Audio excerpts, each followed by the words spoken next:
Let's get this Ruby Jin business going. Deep freeze. That sounds like something I can mind burn. Ow.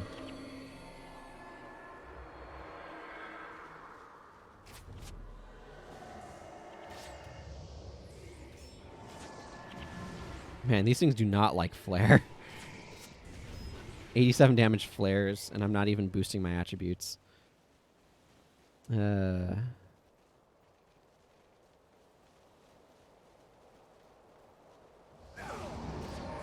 I much prefer playing a female character for those.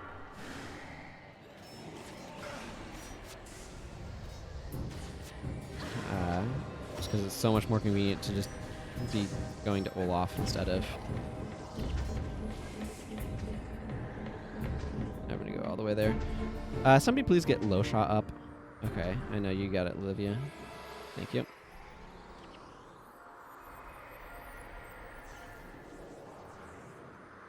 Get this Ruby Jin up here.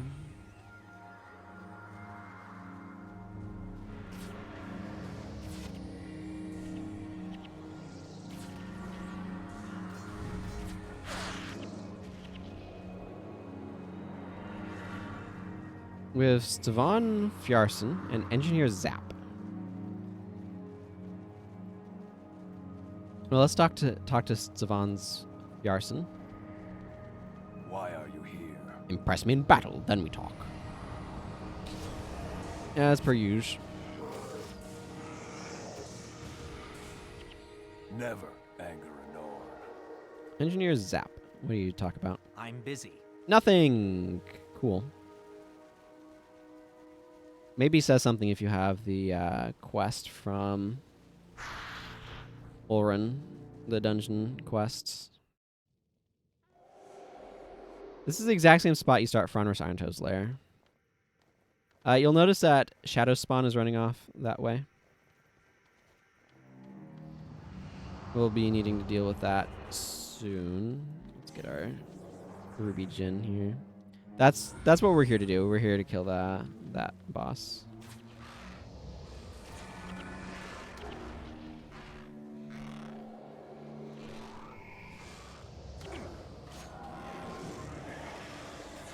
There goes my enchantment. It's also extremely dangerous. It has Invoke Lightning, which is why I have a Signet of Capture, for anybody who was wondering. Because I would like to capture myself some Invoke Lightning. Olivia, please Spirit yourself.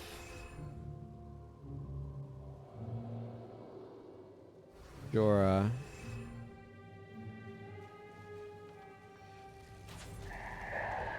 And Gwen. You can see why I say that. It hits like a freaking truck. Don't need these things here. Wow, even with Olivia trying to have some Spirits going on, she did not do a good job of it. This part can be kind of painful. You definitely are best off having Shelter here. I didn't need all these Vite here coming in, causing problems.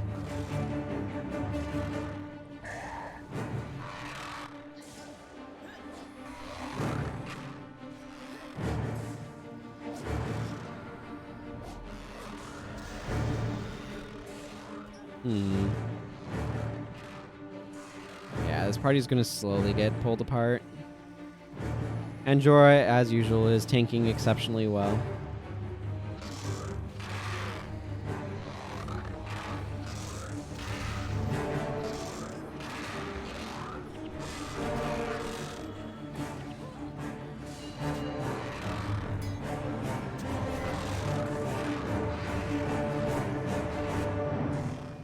I mean, she took down an Incubi. I'm happy for that. If your Incubi are around to cause problems, the better. Part of this, too, is the Viteer ambush. Kind of got us.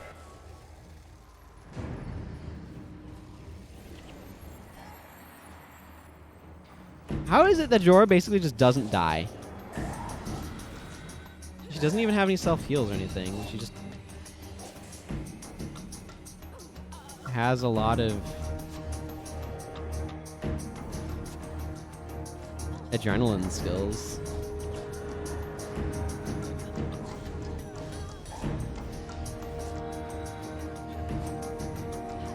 She's finally gonna go down.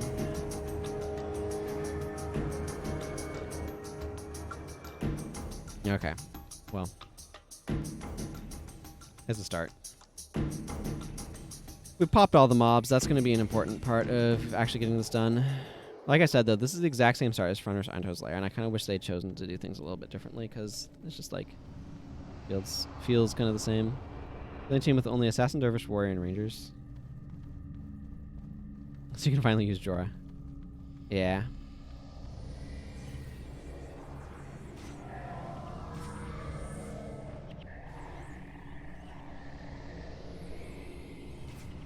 I get you there.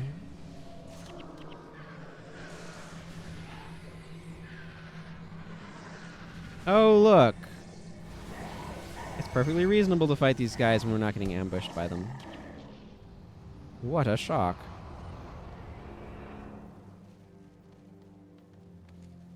I would like this. Olivia, you would like this. Let's have you drop one on Gwen.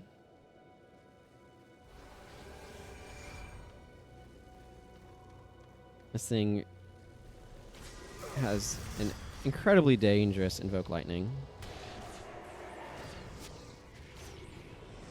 Okay, and now we have the Dazed on it. It's not going to be a problem. Now I can get it over here and grab myself an Invoke Lightning. Which is a nice pickup. I think we can all agree about that. I can't actually get through that door. This inscribed stone says, "Closed by order of Ulrun Olafdottir. I will judge your worth in the open light of Varjar Fells." Yeah, it is cool. It's even better when there are two elites that are actually useful. I don't think you saw it dead on stick, but when I did Blood Washes Blood, I captured what was it? Mind Blast. So I was Elemental Attunement with Mind Blast, and I had like no energy problems at all because I was dual attunement, and then even more energy on top of that. Okay, then let's see. Let's do a Hunter's Pride next. Up here to Jagamorain. But it's fun to have them be usable like that, you know? Let's see, what do I want to use up here?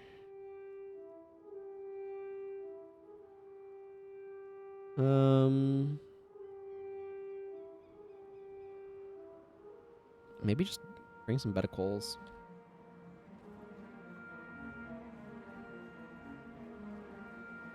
I got to do that too. I dual attuned. When I was doing a bunch of the quests in Saknoth Valley, I dual attuned and captured Searing Flames off of Borgus Blisterbark. So I got to Elemental Attunement with Searing Flames. That was really cool.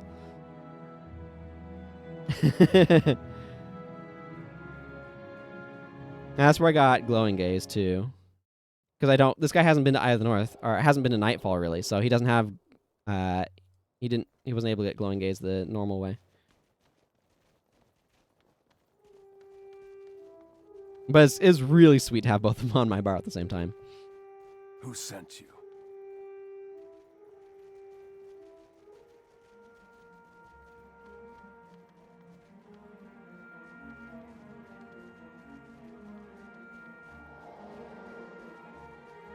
All right.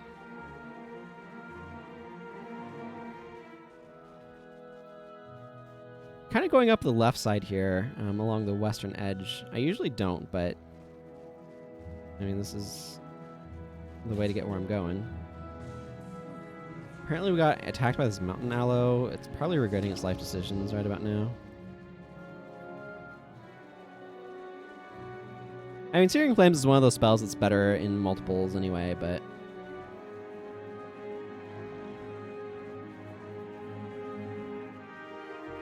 I remember in Nightfall the meta being a bunch of Searing Flames. I think Searing Flames is a bit stronger at that time, though.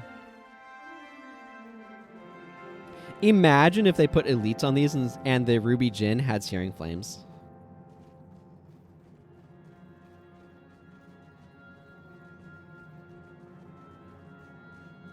That would be crazy. Hey, Drozu. Welcome. Yeah, air is really good. Oh yeah, and these onslaught guys.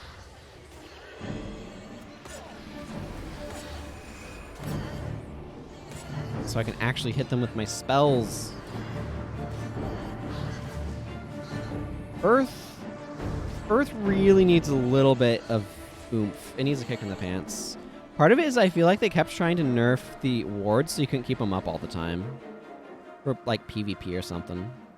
Is a Cave of Arctic Wolves in here for some reason? I don't know. I usually ignore it.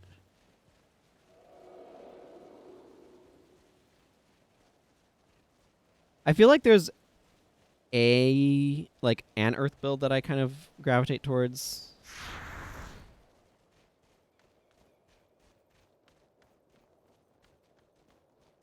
I know Dragon Stomp and Earthquake. What's the other knockdown you're rolling with? Here's our particularly large polar bear. We carry this stick with us. It follows us around.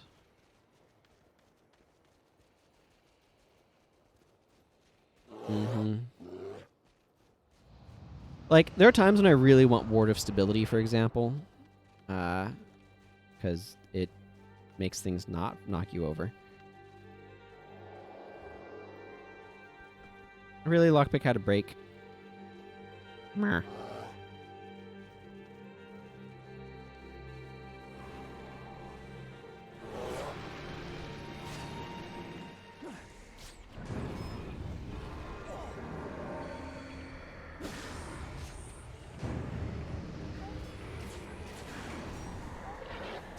And this is why I have Lava Font.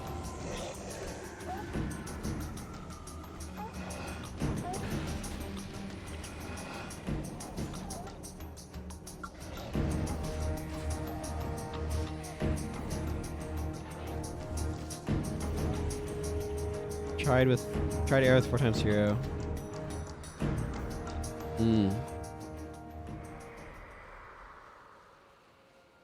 Sure.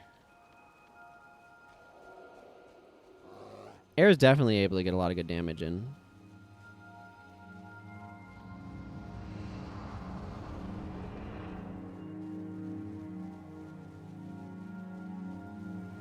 The armor penetration on it is really important. Braun, Nafni, Skeggy, Brosa, and Dagvin. Braun says, there's barely any bears for us to hunt. Barely any bears? Ha! Bran, you are a mountain of mirth and wit.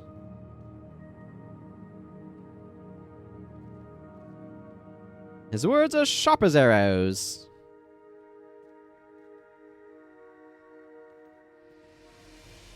Sharp as arrows? That sounds like a line from a song.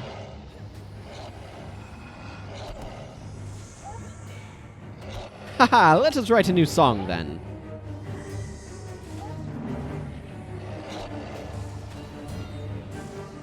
I'll start. Brenton. His words as sharp as arrows. What rhymes with arrows? Sparrows?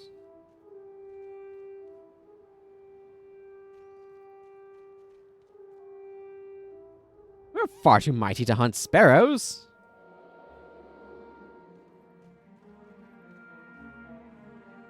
What about barrows? He sends bears to their barrows?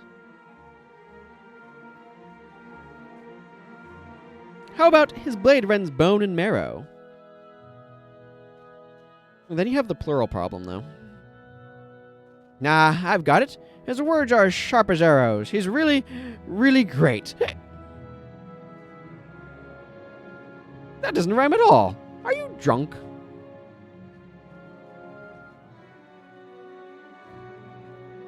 No. Yes.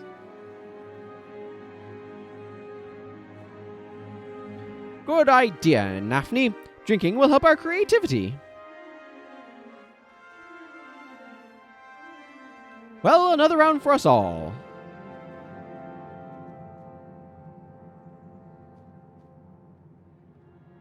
I'm waiting to see if they have any more dialogue here for a moment.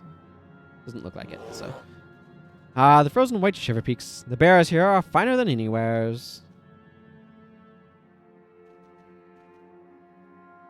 We live in a hunter's paradise. Let us drink to our homeland and its heroes. Say, fellows, you know what we need?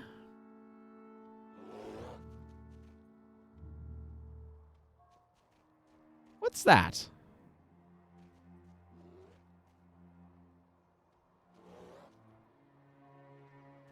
We need a skald, someone who will follow us and write tales of our epic deeds. Man, these guys have a lot to say. Our deeds are indeed epic. Epic deeds, indeed. Ha ha! Only the greatest skald would suffice. No common tavern rube is fit to sing of Bran's exploits. Where would we find such a man?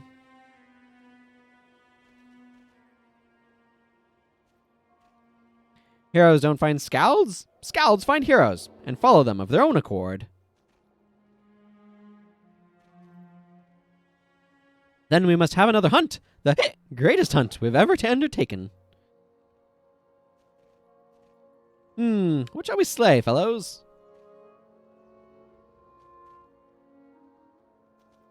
He doesn't know where she wants to stand. A possum.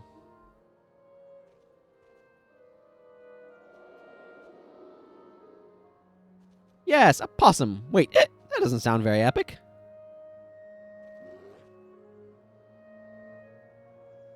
It could be. A possum bit me once.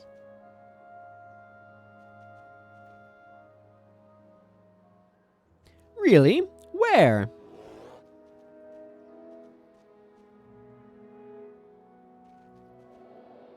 Right on me. Oh, in the forest. It really hurts. Couldn't sit for a week.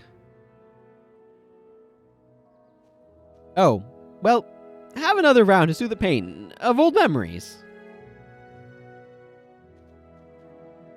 Aye, that's more like it. A few more of these, and I'm sure adventure will soon follow.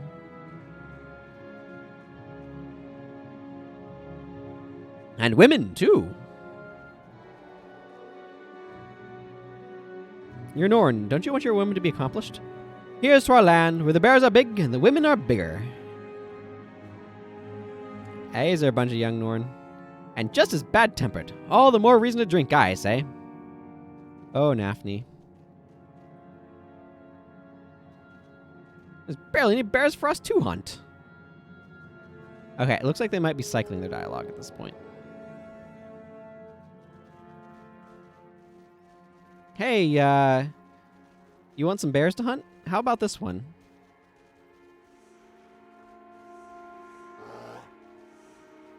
Ah, don't eat me! I don't really hunt bears. I just like to drink and sing. I need to be drunk somewhere else, very, very drunk, somewhere far, far away. The ale's gone. I'm not running away. I'm running toward more ale. That's it. Aha! My life flashing before my eyes. Gouda, I should have asked you to dance. I think I'll go do that now. Right now. Bear. Big bear. I can't hunt without an audience. I'll go find one. Now. Well, they were cowards, with a lot to say and a lot of drinking to do, and sounding very much like teenagers. Enjoy this branch with honey, bear. The bear will just follow the branch with honey. See Hogni for your reward. Well, let's do leader of the pack now, but for that I need to go to the Bjora Marches. And I also want to change my bar around, because I ain't fighting a bunch of these things with, Why did I get a questing noise? Whatever. I mean, I should probably do something about some of this stuff in my inventory.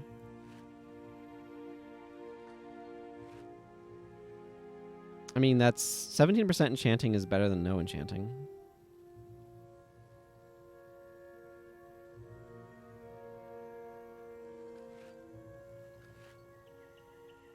I guess I'll merchant these things off.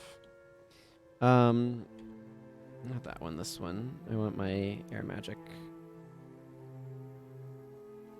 Never anger a Norn. Remember, everyone, never anger a Norn. Okay. Let's see. I'm just going to bring this because it's fun. And I spent a lot of time doing Polymorph, so I might as well use these summoning spells, you know?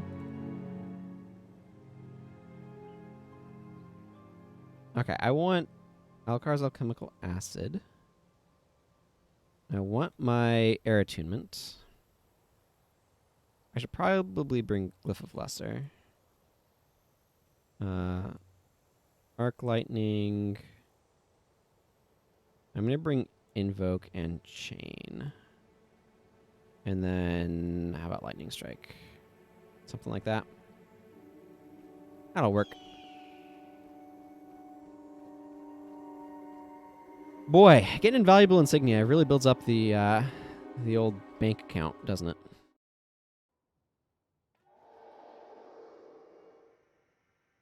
Hello, Soren the Merry. Who goes there? What a beautiful day for my first hunt. Hey, would you care to try your luck with a few of these beasts? My pleasure.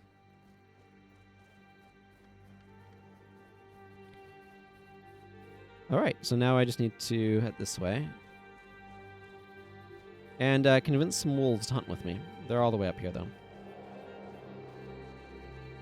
I don't know if this would be faster from Gunner's Hold. It's fairly comparable distance, it looks like, on the map.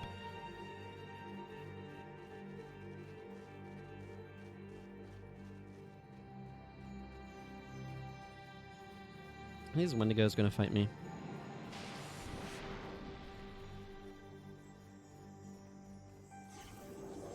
Yeah, I don't want to fight destroyers with fire magic. It seems like a real good recipe for making myself angry and upset.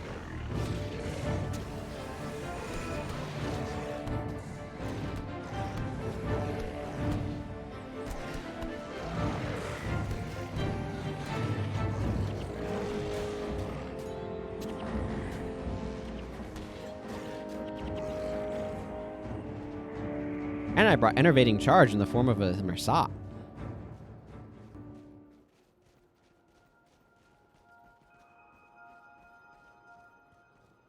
Let's see, I can go through the cave or I can go around.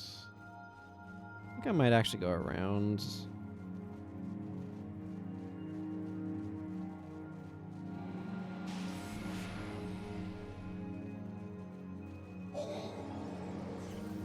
This Mersat back up here.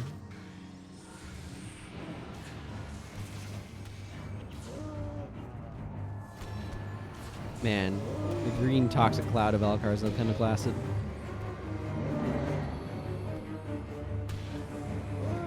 Yeah, destroyers just have so much armor, it's miserable as an elementalist.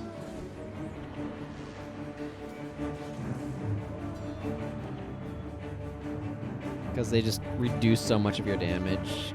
That's why I often will like Obsidian Flame and like some stuff from Earth. I am kind of missing some of the Earth spells I'd want though, because I'm playing with some restrictions at the moment. They'll probably end today if I had to guess. But I kind of want to get through like the normal quests and everything as well. Sleep Stalker is a heck of a name.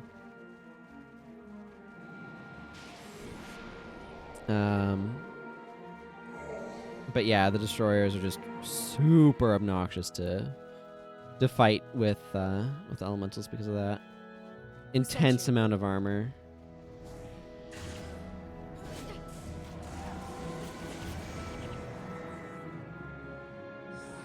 Why are you here? So I guess I can kind of take a squiggly. There's going to be a lot of Mandragora along here. Mandragora are really obnoxious, but...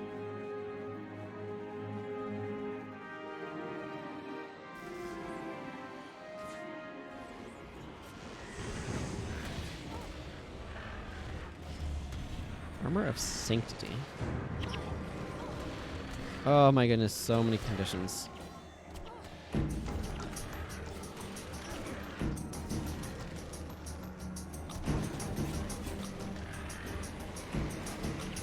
Wait, what? Oh! No, I just lost days, that's all. That makes sense.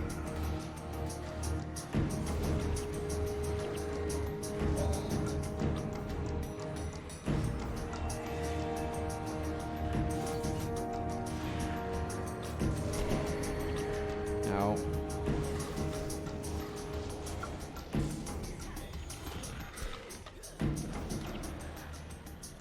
Okay. Friggin' Mandragore patrols are really painful. Let's get this Mersat back up.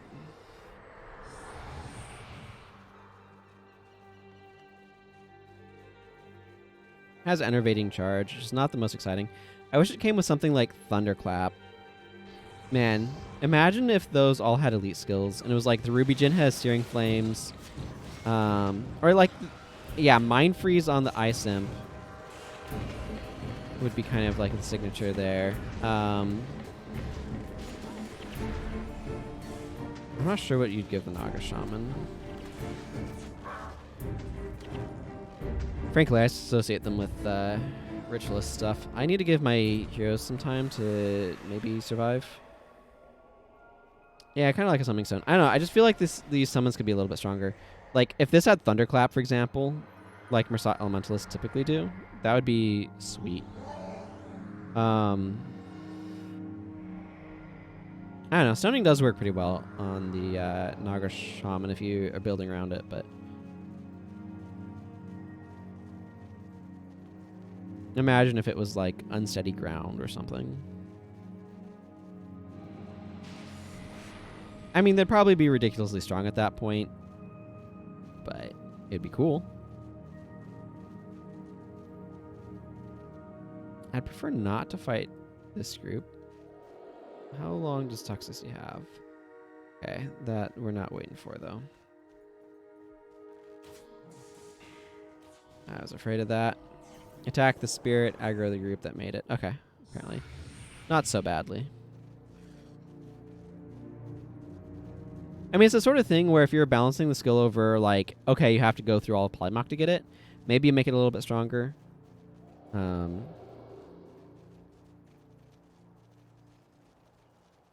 If you're balancing it around, like, the way the game actually works, then maybe you don't. And when I say that, what I mean is the fact that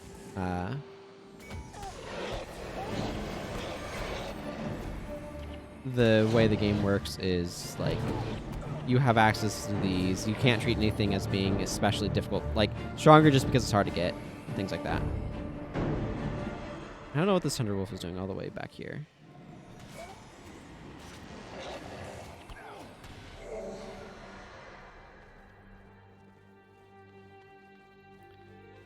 Okay, we just need to head this way now and fight some destroyers. We have these Tundra Wolves and the Alpha Tundra Wolf that have joined us for battle.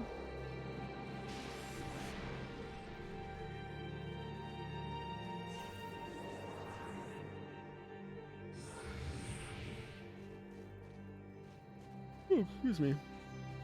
I have the Yawns.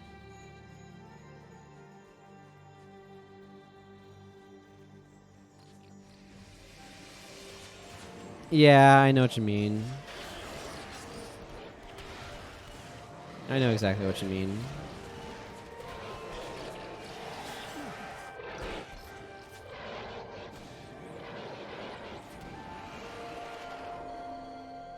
The level cap.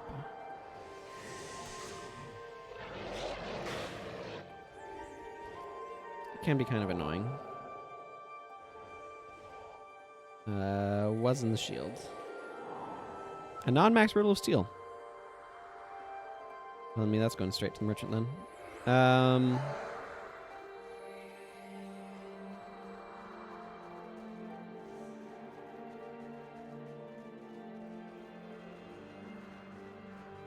Alright, time for some destroyers to attack us. Means I should also switch over to my Delver title. Ooh, I'm a Devourer of Wisdom. Summon a Mersat and get ready for some destroyers. Alkar's Chemical Acid inflicts cracked armor on them, which is really good. Helps us punch through their nonsense.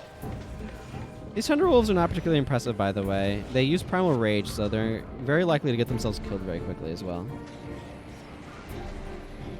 Yeah, I know what you mean. It's like, why are we stuck at level 20? I still think it over the limit would be really cool if it increased your strike level by 50%. Ever since thinking of that idea. Imagine working as like a level 30 character and how much additional damage you'd get from that.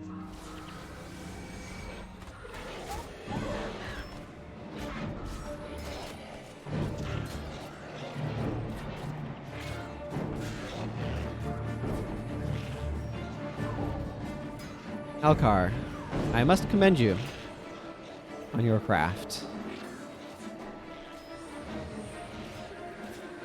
The alchemical acid is wondrous and highly effective.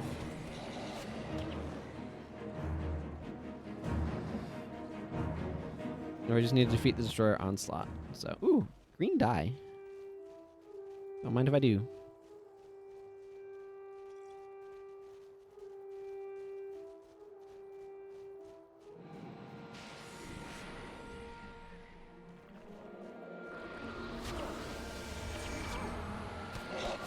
Oh man, I just got leaked and all sorts of stuff.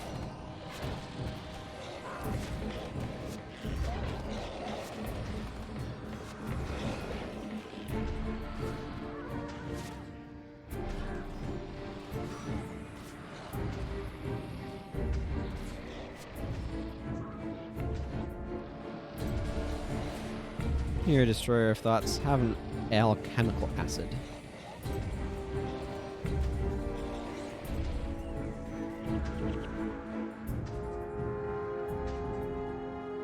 We are slowly losing Thunderwolves. Again, they do like to use Primal Fury, Primal Rage, which has the unfortunate side effect of making you take double damage.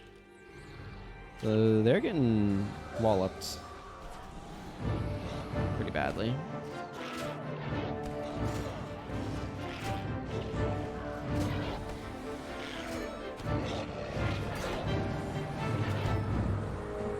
Summon a Mersat here.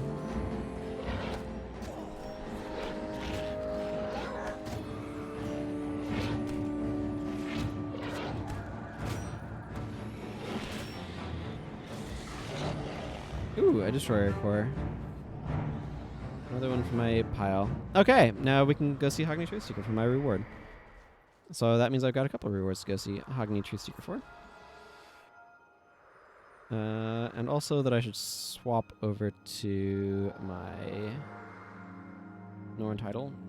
Map. Yeah, okay, that's pretty far away. Go back to Olafstead.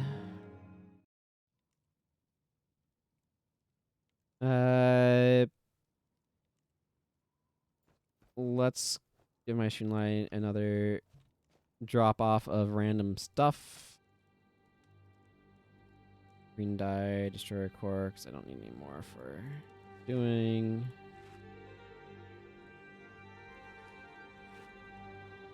Okay, those can all be merchanted. Good. Oh, there's a rune trader here. I can check Virtuosos and attunements. Okay, Virtuoso's not worth anything. Prodigy is up to 9, but Minor Inspiration's down to 9 as well. 6 flat for Soup Domination, which is not too bad these days. Attunements. Okay, enough value that I'm going to salvage it off of here, but... Okay, that's all I'm getting to. Worth more than the base thing was. Galman, I would like to sell you some junk. Who sent you? Thank you.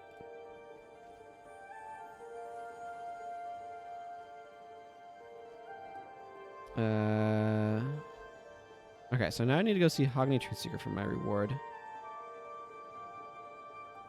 Do I care enough about changing my bar? I mean, I don't really need Alcar's Alchemical Acid at the moment, so...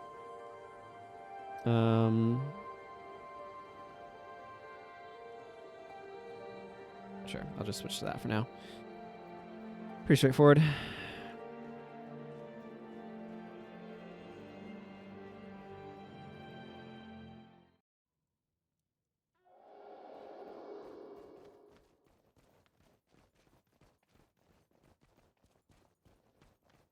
I don't know why I'm not using my Geldrimer Air Staff instead of my Fire Staff, but here we are.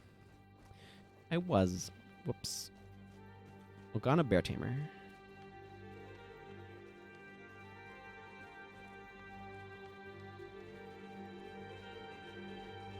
Why are you here?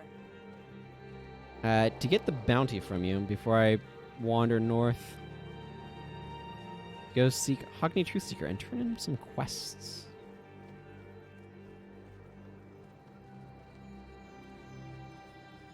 This water cup is empty. Means it's not doing the job that I need it to, which is hydrating me.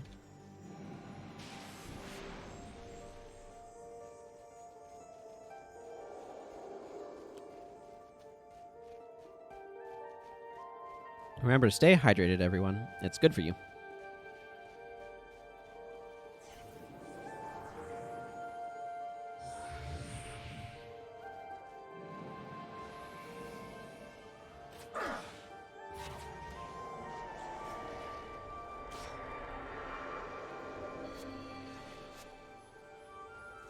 This water would be so cold.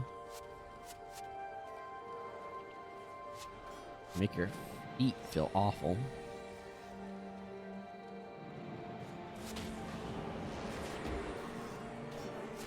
Always happy to see a trample interrupted. This does have a quicker cast time. And mildly more damage than Chain Lightning. This is 95 and this is 90. And this casts 1 second faster. And that's what it, like, elite status gets you. A 1 second cast time and 5 more damage.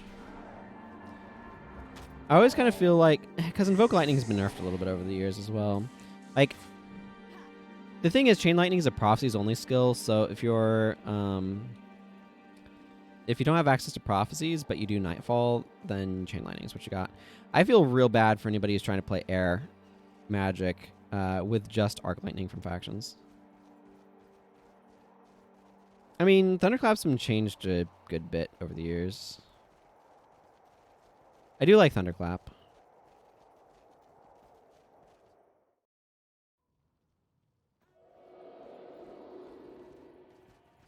Okay, Hogni, I need to go speak with you.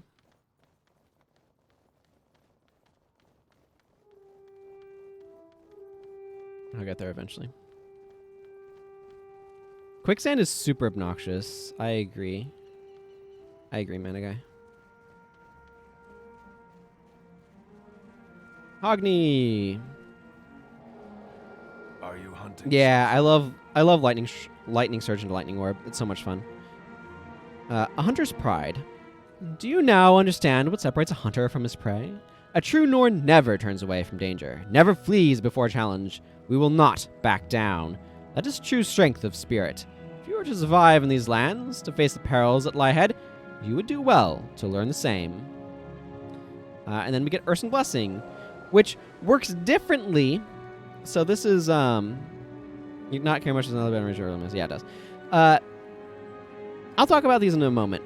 So we're going to be getting these blessings. These are elite skills that have effects. Here, I can equip now and show you what this looks like. So you lose all other effects and take on the aspect of the bear. So when it says lose all other effects, that's like if I apply these and then use this, I'll lose those. For 60 seconds, you have 100 armor and 780 health. All your attributes are set to 0, and bear attacks replace your skills. So if I do this, okay, it gets rid of the enchantment, but not the glyph, whatever.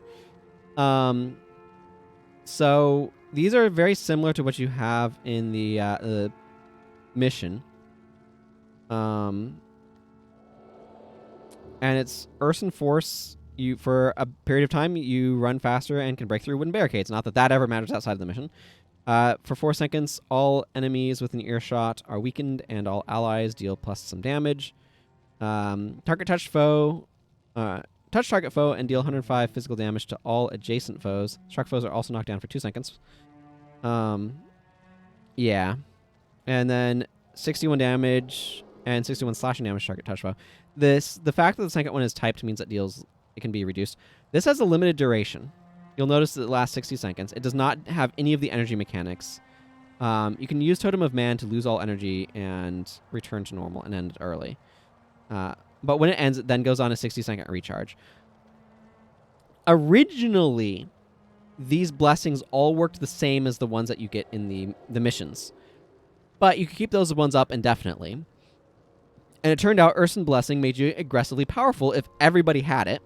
And you had to get to rank 10 Norn in order to be able to get maximum power from it, because that's back before they capped at 5, a half of the ranks. So the fact that you had to get like maxed out Norn, so that way everybody could just run Urson Blessing and just spam Urson Blessing at things, made it like that was what endgame meta was. Get Urson Blessing, max out your Norn title track. Everything else that you have does not matter. Yeah, it doesn't surprise me.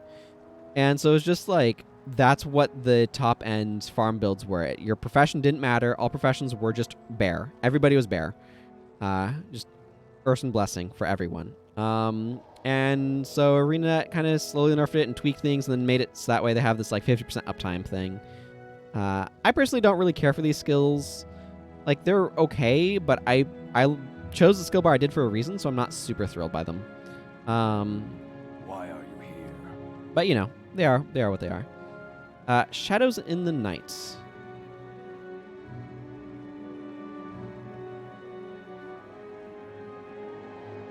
Yeah, because those ones were like plus armor, so I can see where it'd be preferable to run Warrior Paragon for additional armor, whereas this just sets your armor now.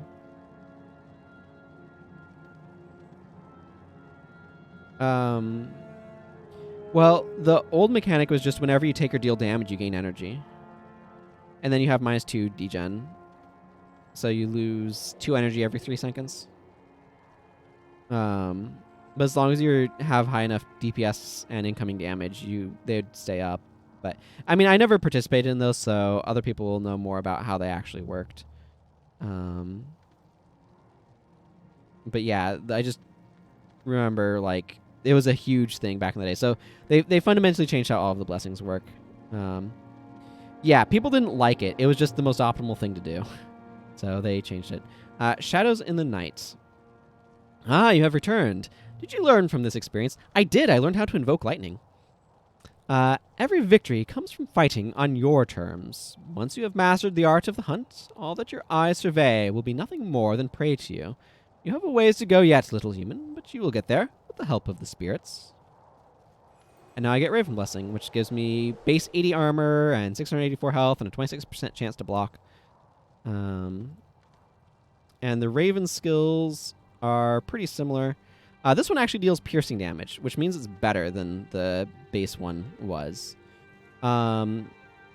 Strike target foe and all adjacent foes for 84 damage.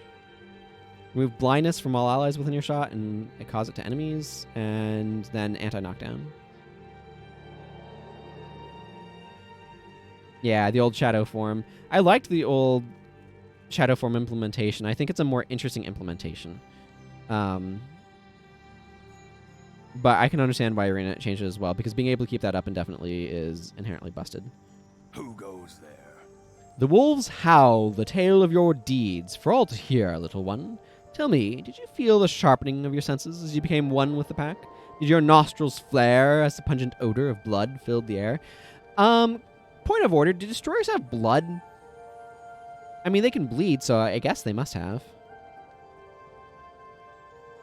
Yeah. Oh, I'm sure it was way too overpowered. I just like the mechanics of it. Excuse me. Throat getting a little wonked out.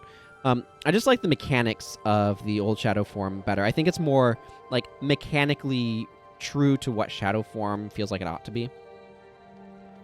But it should probably, like, it was clearly OP. For farming and stuff. Did you revel in the image of your face seared in the eyes of your dying foe? That is the true thrill of battle. If you would run in our pack, little one, embrace that emotion and let its power course through your veins. I will accept this and see what Wolfen Blessing's skills are. So this has you deal 50 damage and target touch foe suffers from a deep wound for 4 seconds. I think this one might be a little bit better. I'm not sure than the other one can too. Wolfen Pounce. You run faster and deal damage to adjacent foes while the skill is active. Dealing damage causes the skill to end. For 5 seconds, you and all nearby allies attack faster. And then this just makes all your Wolfen skills recharge faster for half the time for some random reason. Oh. Yeah, that sucks. Chill dude, that you're getting absolutely wrecked by Vityr. Oh, yeah. Clumsiness. Spam will do it. Yeah, New Dervish is pretty ridiculous. Okay. And that's those. Who goes there? So, now I need to participate in the Great Northern Ale Moots and some other associated nonsense. Which means I'm going to want to change up what I'm doing with my bar quite a bit. Actually, is there a rare scroll trader? There is. I really don't care about rare scrolls, so... Who sent you? Have this, please. Thank you. Maybe I should use Raven Blessing just for the fun of it. I do want to go /warrior here. I feel like ordinarily I'd consider earth magic to be the preferable thing to do. With this, just there's a bit of tanking that I'm going to need to do.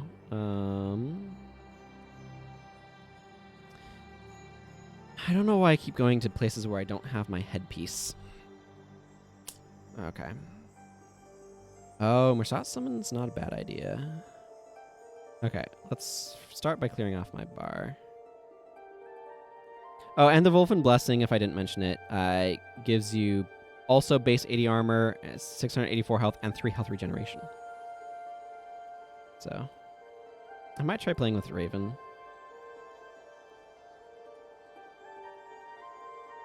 I mean, it doesn't really matter for the Ale Moot. It's the stuff afterwards that kind of matters. I want /warrior so I can bring sprint, because it's useful. I guess I could go like kinetic armor.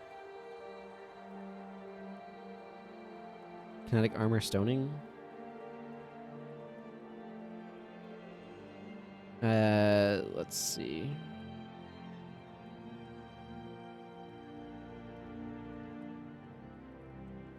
Yeah, kinetic armor, stoning.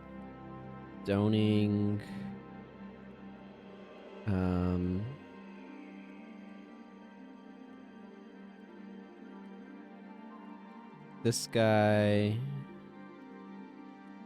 stone daggers, and where is Obsidian Flame? Obsidian Flame is like my #1 Earth's magic spell. Okay, I'm just gonna bring this. This is kind of a wonky bar, but it gives me some options. And Raven Blessing is a choice that I can make.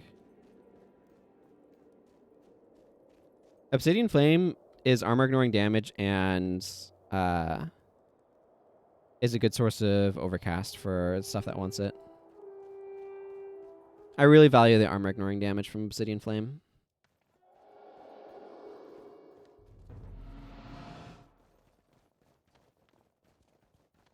Yeah, I am. Stinky Glands Jr. Also, hello. Welcome.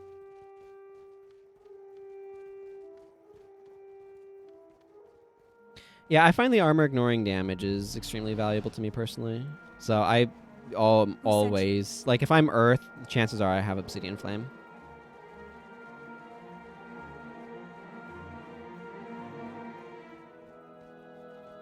Okay, now I'm suffering for being a male character and have to go all the way over to Olrun instead of being able to just talk to Olaf.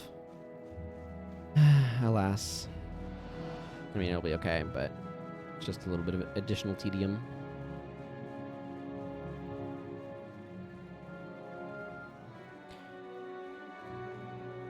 Oh, yeah, the 55 monk bar. I'm going to apply kinetic armor for no reason other than I feel like it. Oh, yeah, look at that damage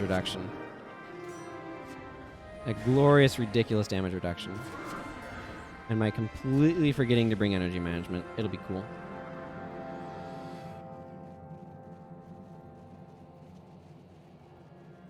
Actually, the profession that I really want to use kinetic armor on is Dervish with Pious Renewal. I think that would be a lot of fun. Good defense.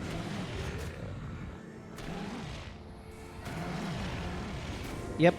You'd use this Grim Cesta, in fact, to give yourself minus 50 HP. I don't think it's of much use these days, but...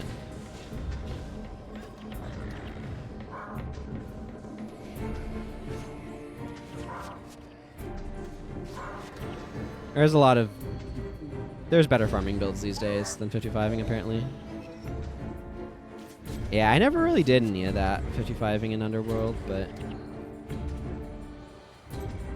I think people run, like, shadow form stuff these days. I've not really looked into a lot of that stuff, though.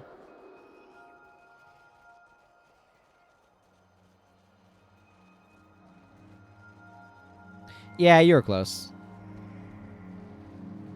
You were really close.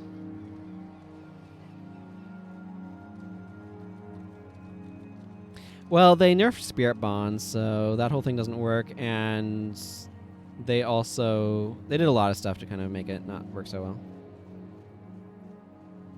Who goes there? The Great Norn Aelmut.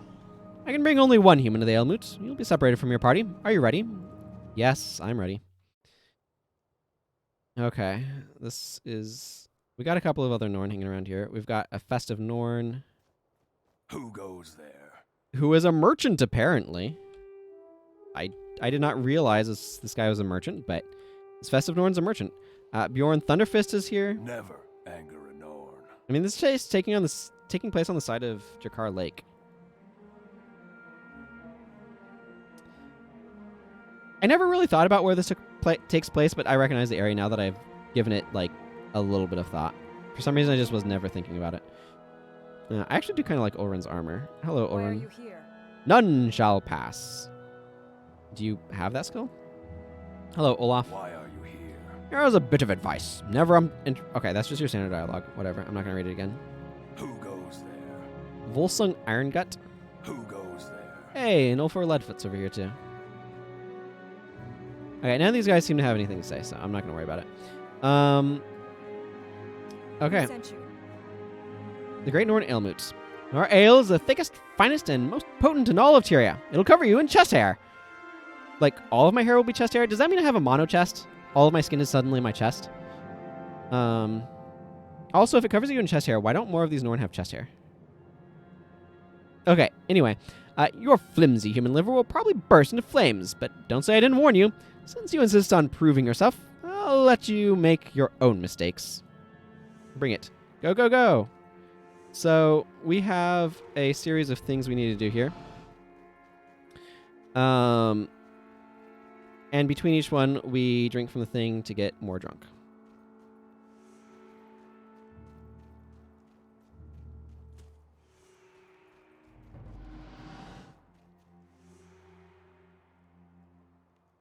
You automatically drop those kegs of ale, by the way.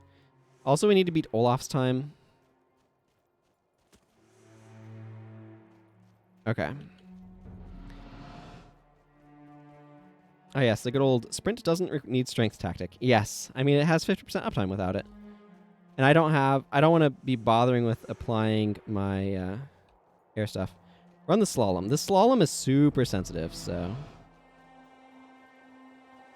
It's really easy to mess this up and have to start all over again. So I'm going to be very careful here.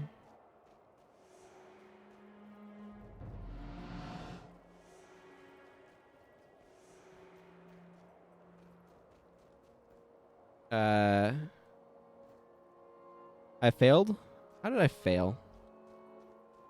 Okay, that part's just absolutely obnoxious. Okay, Sif, let's start again. Who sent you? I'd like to restart the race. Yes. Okay, I'm glad they let you just Never reset. anger a Norn. Because having to, like, redo the outpost would be annoying. That part is super obnoxious, by the way. The slalom is so sensitive and really easy to just mess up for no obvious reason.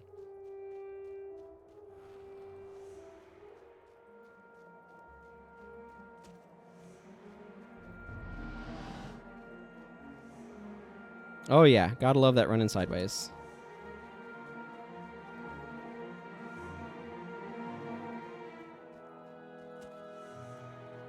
Three kegs, and then make our way back over to the barrels. And then slalom time. Again, this is obnoxiously sensitive.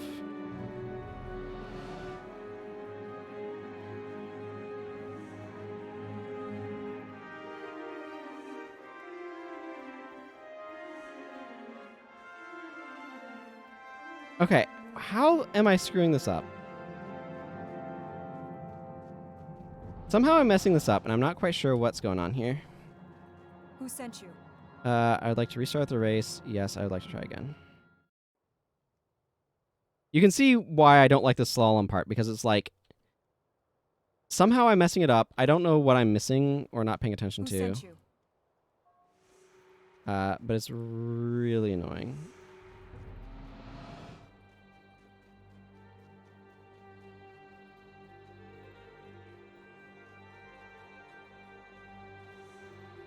I mean, it's good about communicating about the dwarves, though, or the Norn, excuse me, not the dwarves.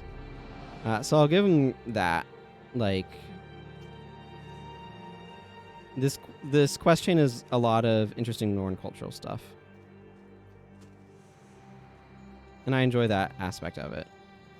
But mechanically, it's a really awkward execution.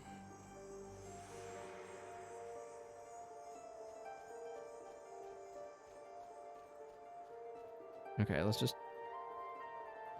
try to take this big and sweeping.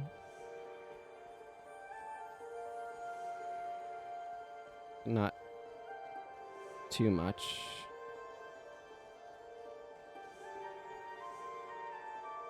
Okay, what the heck?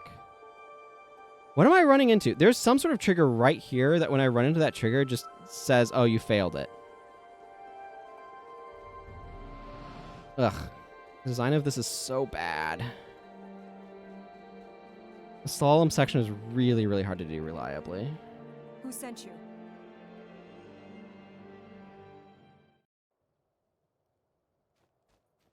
Are you hunting something? Yeah. Victory in this stupid thing. Hello, Dolls Goddess. Welcome. Yeah, I'm just not sure what I'm doing wrong here. This is one of those spots where I really wish I could see the collision triggers so I could know what the heck I'm doing wrong.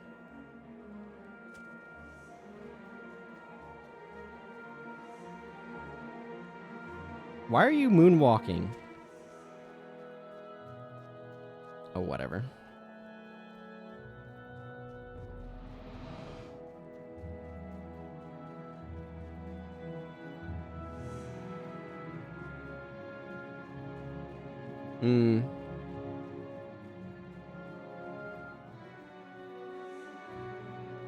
Yeah, the thing that's confusing me is I'm not sure what I'm hitting. Like, I'm reliably getting something wrong. Okay, now I... Oh, wrong button. Back to the,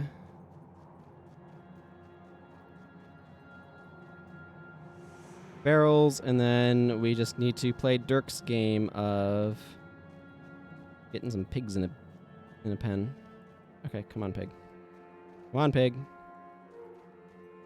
I need to get 3 pigs into the pen there. I know you cannot see anything with the post-processing effects on right now.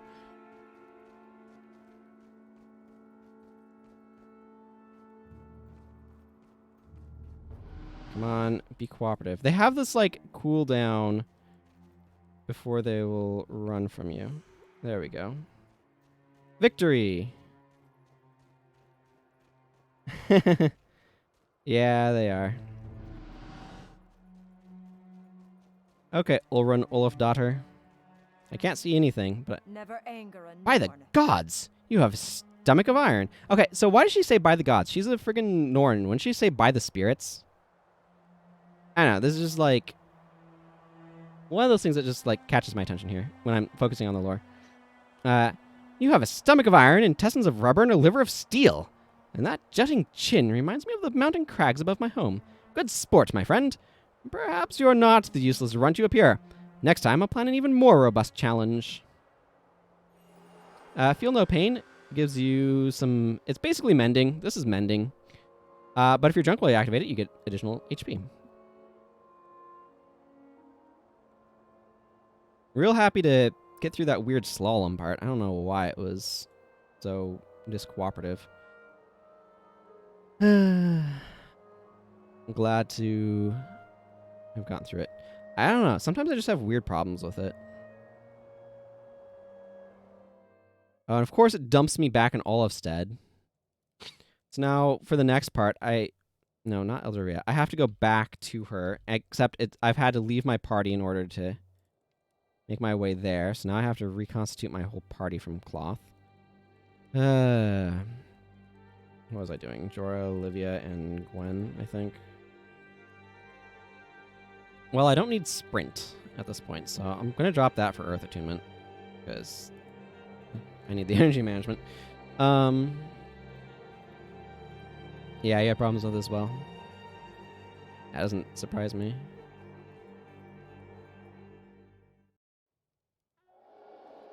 Oh, man. I forgot how obnoxious it was. That's like, oh, and then we bring it back to Olafstead, meaning that you have to keep going back to talk to Ulrun. This is so much better with a female character. I mean, most of my characters have traditionally been female, so it's reduced the frustrations of this part, but...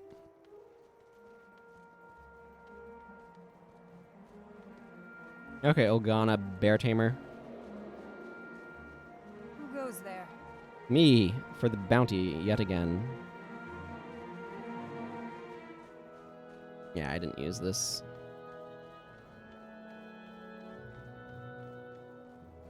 I might try it in the next part, which is the reason why I brought it.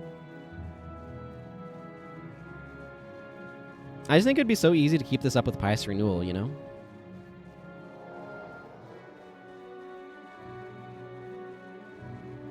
Super tanky dervish for no good reason. As if dervishes aren't already super tanky.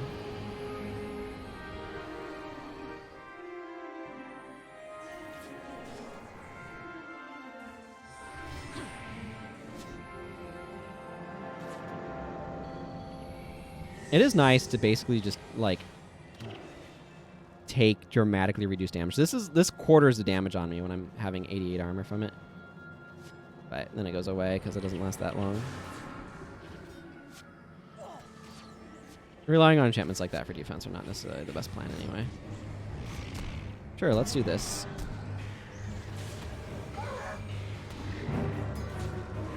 What, can't be knocked down?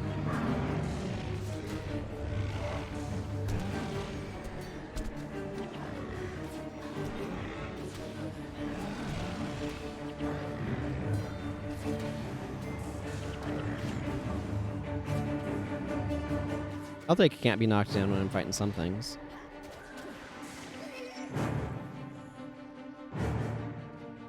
What's the initial cooldown on this? Casually gain more armor than a warrior has in total. Yeah. It's pretty great. And like I said, that's quarter damage. 80 armor, because every 40 halves damage that you take. So,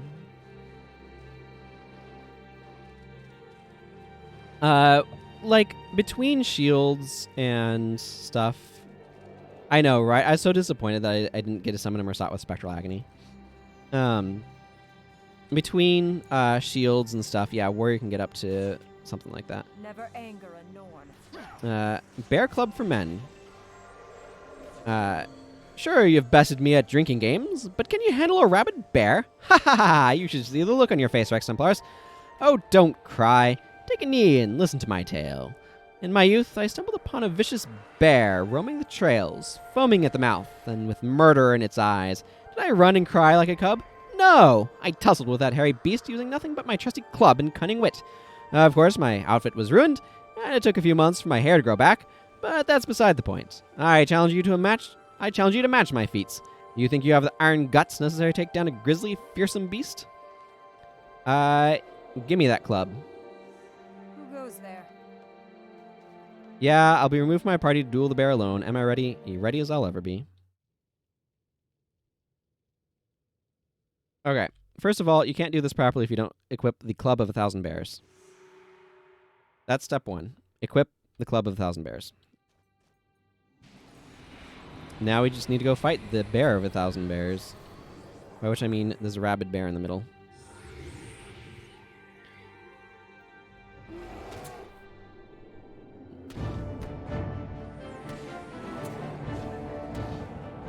This thing has, like, inbuilt natural regeneration and stuff. It can actually be kind of a difficult fight, not from a, like, it wallops you standpoint, but from a, like, enough DPS to actually kill it. Like, this thing is tremendously undangerous. It's just aggressively tanky.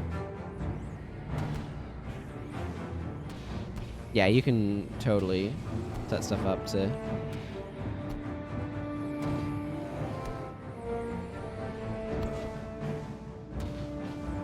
So you can see right now, my problem is I don't have enough DPS to really kill this thing super well.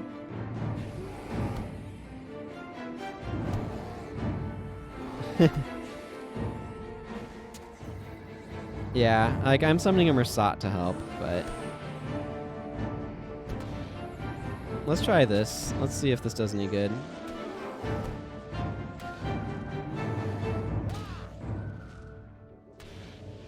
Not really.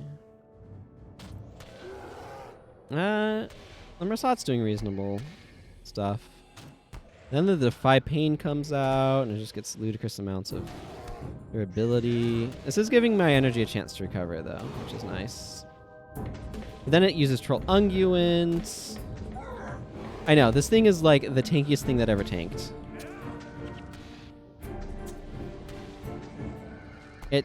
Again, its damage is really poor. It's hard to actually deal practical damage to it.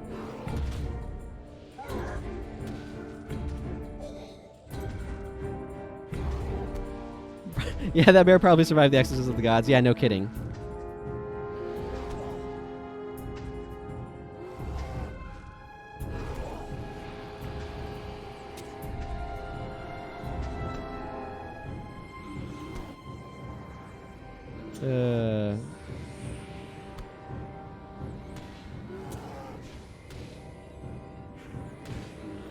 Just like overcoming its regeneration is no joke.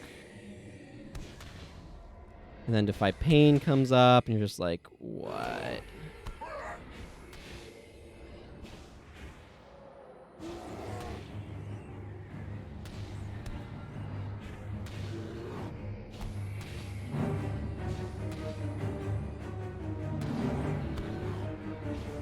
There we go. Got there. Interestingly enough, Raven Blessing was actually quite useful there because it just gave me a good bit of, like, it gave me some time to recover my energy and stuff. Yeah, killing that thing is no joke. The other thing, too, is that friggin' Troll Unguent has, like, a 5-second recharge. It's ridiculous. It recharges way too quickly. But at least I'm back here with Olren instead of having to, like, make my way all the way back here. I expected to find your remains in the bear's gullets, but here you are, smelling like a rose. Well, a sweaty rose. I guess that bear put up a fight. We are very much alike, you and I. Our deeds are known far and wide. We're tough fighters and swell lookers. There's no one else for me but you. It was fate that brought you here. Together, we will keep the family name alive. And speaking of names, Rex Templars is such a silly feminine name. You need a good, strong Norn identity. We shall get you one once you join the Olafsson clan. She is proposing to us, I guess. It has half skill recharge and activation apparently, and innate +3 health regen. Yeah, it's just so obnoxious to fight that bear. Club of 1,000 Bears is not a bad skill though. It's melee attack. If it hits, it deals +H damage for each adjacent foe. And if your target foe is non-human, that target is knocked down. It does not knock down anything else you hit if you're using a scythe though. Are you hunting something? Prenuptial disagreement. It is Norn custom that only equals may marry. I didn't think it possible, but through all your feats and heroics, you've proven yourself worthy of my hand, despite your lowly human nature. Come, let us plan our wedding night. Hold my hand, dearest, my cold, leathery, imposing hand. Yes, the mountain winds take their toll on dry skin. I could use some lotion. Be a peach and rub some into my skin. And while you're at it, grab that cheese grater and get to work on my bunions. My feet are killing me. After we are wed, we shall hunt the Leviathan together as equals. If left to your own devices, I have no doubt you'd slay the beast yourself, you glory hound. I can't let you eclipse my renown, lest you go off and marry someone of greater fame. Shall I shave your back next? Leviathan, eh? So, yeah, this is the next quest of like, maybe we want to not marry you. I still really like her armor, though. I think her armor set is rad. I wish the, like, Norn warrior female armor looked like that. Yeah, I mean, you can interrupt the empathy, spiteful spirit, spoil victor. Yeah, empathy is going to be really good against it. Spoil victor is going to be useful. Weakness is useful for weakening it. Deep wound can help some. But, like, I tried interrupting Troll Unguent, and, like, you have to have ridiculous, like, you have to be on top of it every time, but not on its other skills, and it's that 5-second recharge is nasty when you're trying to stop it from interrupting. Yeah, I don't know what this horn is. I don't know if that's, like, a focus item or something that they have. Anyway, the Leviathan's all the way over here, so we're going to go to Safala in order to be able to take this thing on.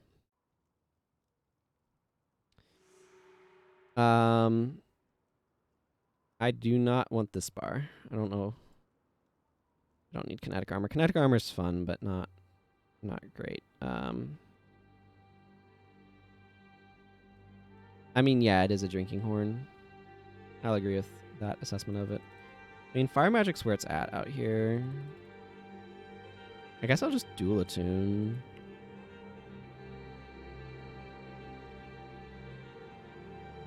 Although, secret weapon, Pain Inverter will generally cause the Leviathan to one-shot itself, which is hilarious and great and highly recommended. Okay, fire attunement, Rodgort's Invocation. I'll just slap this in here. Flare is actually real good out here. I have Breath of Fire now. I can use that. Hooray! Breath of Fire. And let's just go with good old Fireball.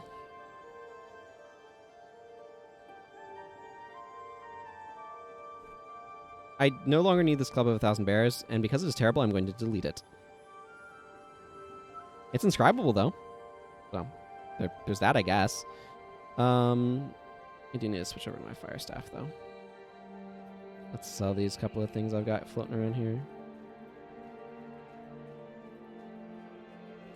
I do like Glyph of Sacrifice Meteor Shower. It's good times. This bow?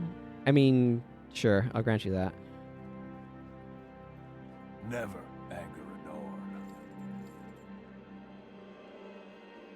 Okay. To Jogga Moraine. This one's very green.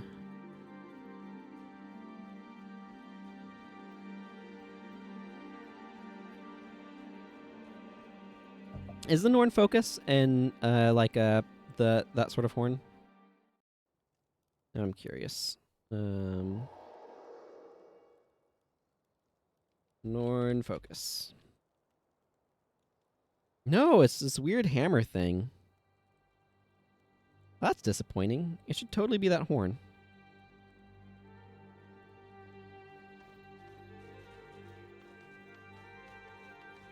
Oh. The green weapon you get from Gwen. Yeah, yeah. Well, there's two, right? There's the inscribable one, and then there's the, like, non-inscribable one.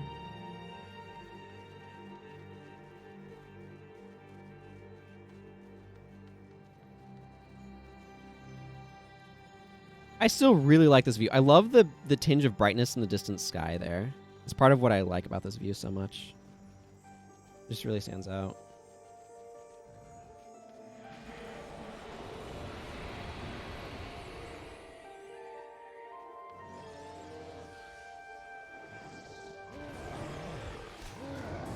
Have a Rod Gorts, and then this, and then a Fireball. More Rod Gorts, I guess. There's so many of you guys. How'd there be so many of you? These Berserking Aurochs need to go down.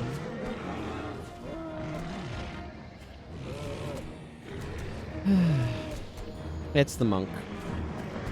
I really don't want the enemies to have monks.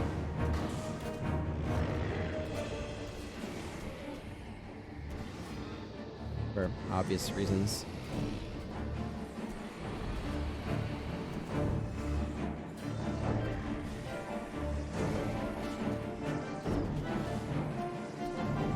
Literally energy neutral flares. It costs me 5 energy and I get refunded 5 energy.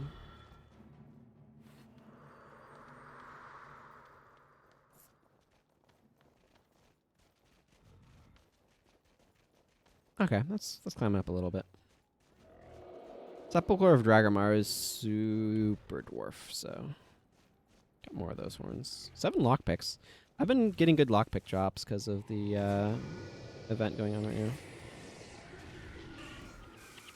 Weird that those aloes don't take more damage from fire. I feel like it would.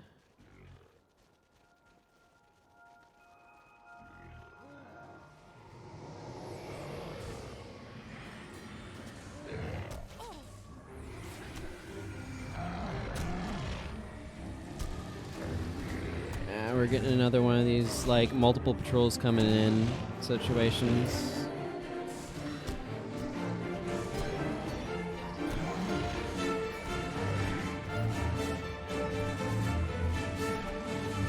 Tends to happen around here.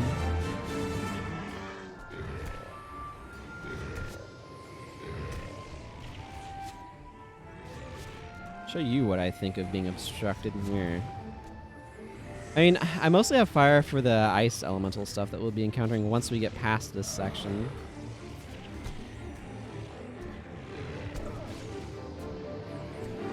Hey, stop hitting me.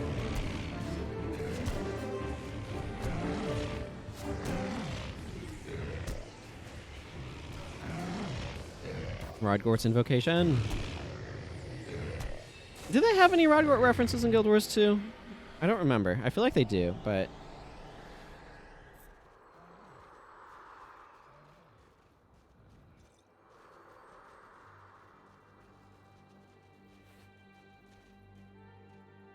I successfully retained my lockpick, and I got an Evil Eye Staff. Legendary Torch. Gotcha.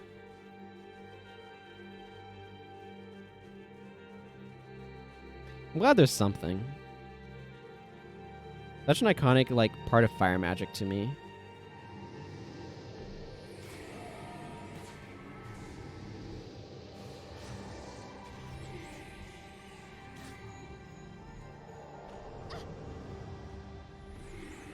Good old backwards Trogdor.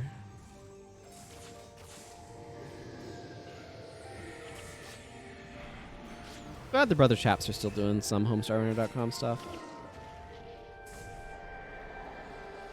Spirit of Quicksand, get out of here. You're very annoying. By the way, avalanche warning.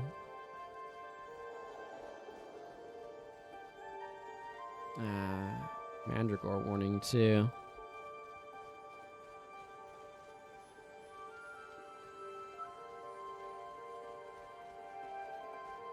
Really would prefer not to deal with one of those.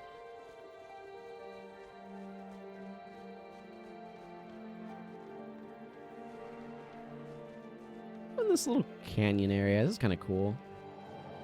Neat lead up to Eagle's Perch, too.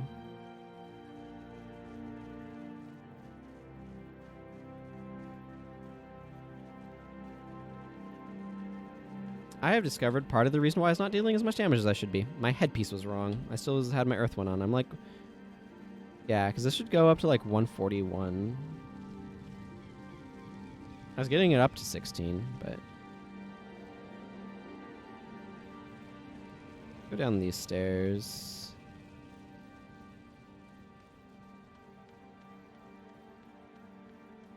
And head north here. Past the danger sign. What danger they're declaring to us, I do not know. But it is a danger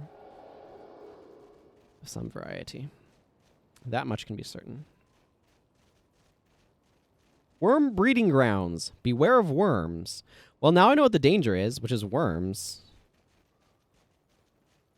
So yeah, that sign actually has text on it. That's cool. It's interesting how you have these like thrusts of ice that look like they've been pushed up like teeth. Excuse me. It reminds me a little bit of some Realm of Torment stuff. And now the news hiccups are weird. It's like a fallen column. Oh, yeah. This is the same sort of, like, column that you see in some of the dungeon maps. Yeah, except it's, like, on the side covered in snow. That's kind of cool. Good use of that asset. Makes it look very different.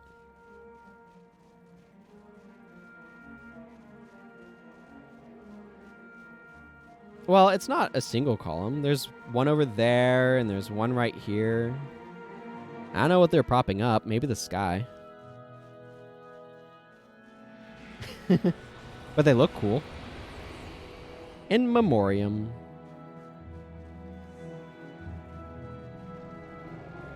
Kill kill the Leviathan, Sith.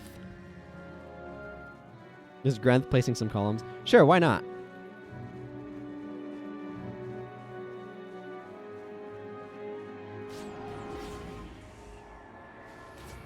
Oh. It moved too slowly for Pain Inverter to work. That's okay. I've had this thing, like, shockwave, like, appear in the middle of my party, shockwave, and instantly die. And I think there's actually a clip of that on the channel here. On the Twitch. Here's just an absolutely enormous pit to nowhere in particular. Lights shining out of it. Jorah's sword is interrupting the view. Well, we turned that into mush. In memory of the Norn who ventured into the bottomless pit to discover if it leads to the other side of the world. Askel Cliffdiver, Gunolf the Mountain, Hardy Jotun Crusher. May they find glory and honor in the mists should they never return. Yeah, and a pug group insta-killed it. Some dude cast Pain Inverter on it, and then the Leviathan cast Shockwave on the minion army. Yeah, that's about right. I've had that happen before, or basically, that sort of thing. Pain Inverter basically wrecks bosses with Shockwave if they hit too much of your party, because it's triple packets on everything. It's just like so much damage. Just giant ice pit. Okay, so now we need to go see Olrun Olafsdottir for my reward. So let's do that. Again, this is so much easier as a female character because this is with Olaf, not Olrun, and Olaf is just standing here, and all of the quests are like right here. But with Olrun, no, you have to go running out into the middle of friggin' nowhere in order to be able to do it. It's very... You can tell that I am slightly annoyed by it. This is my slightly annoyed frustrations.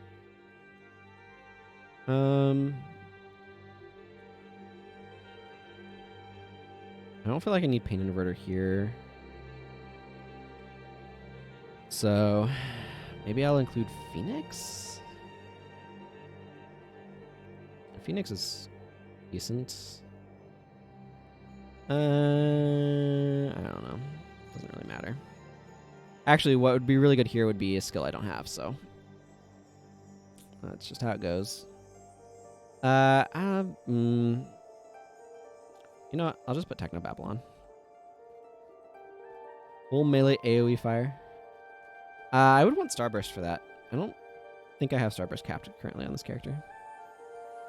I do like myself a Starburst, though. Actually, Ride the Lightning also works super well with that. I also don't have Ride the Lightning. This guy's going to need to spend a lot of time, like, acquiring skills after I kind of finish things, so that way I can make more interesting builds with him.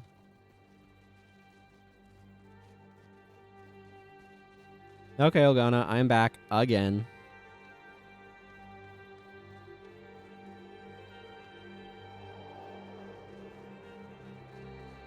Eventually. Never anger a Norn. Yeah. It won't be too bad, but... like, I get a head start with all the skills I got from Prophecies for free. But I've been doing, like... this character has been playing on challenge stuff. So I haven't actually, like, just bought skills for him. I've used Signets of Capture to acquire skills from bosses, so it leaves a bit of gap in just, like, some non-elite skills. Plus, I haven't been to Nightfall on this character yet, so that's also leaving a huge gap in some very useful skills. If I kind of stick over this way, I don't get ambushed by Vityr, so I kind of like it over here.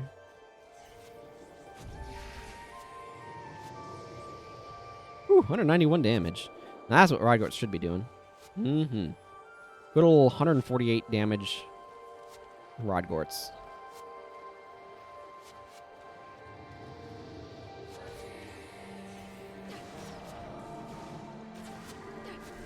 And fireballs for 140.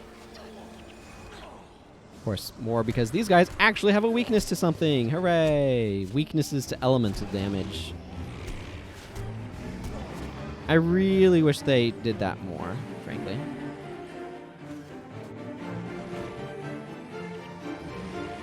Ice Imps are taking straight damage here.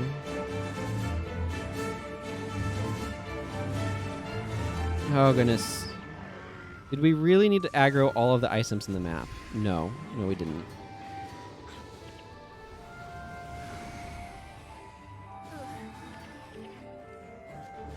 At least they're dying quickly.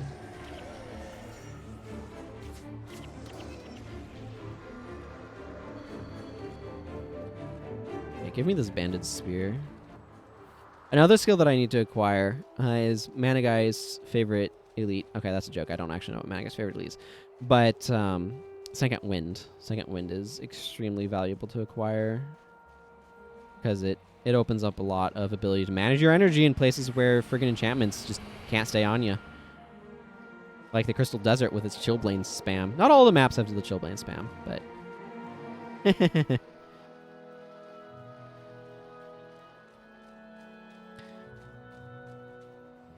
okay, Olran.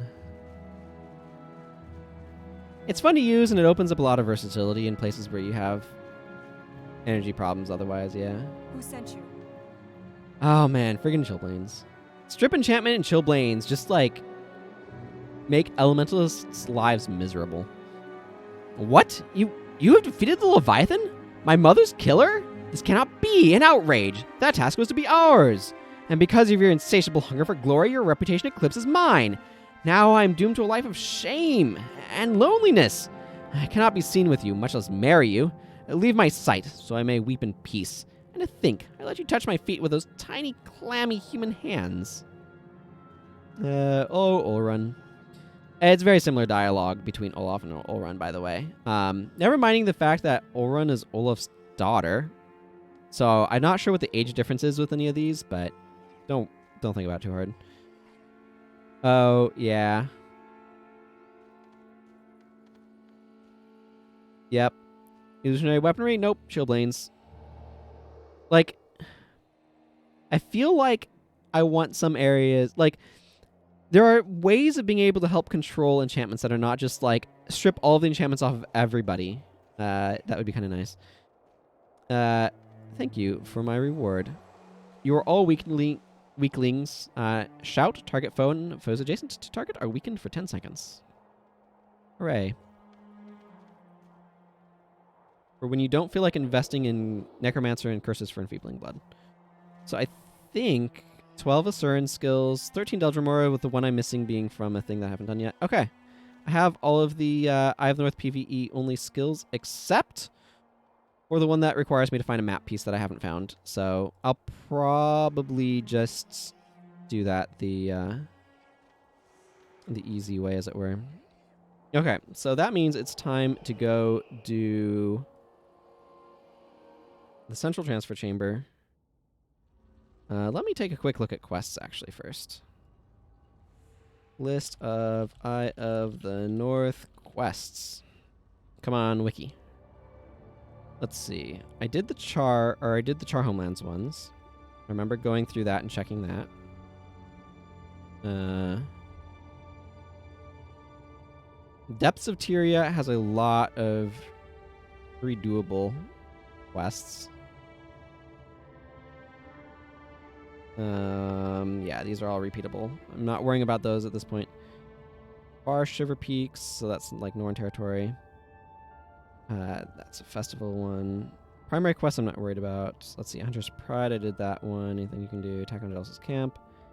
I mean, I did the ones that I can do for the Bear Club stuff. Those are identical, but Attack on Jealousy's Camp, I did that one. Char Invaders, Cold as Ice. Deep Burner's Map, I can't turn in just yet. Destructive Research, I did. Final Round Fight, yeah. Haunted, Hero Tutorial, and the Surface of Revenge, Cracked Cavalry, Leader of the Pack.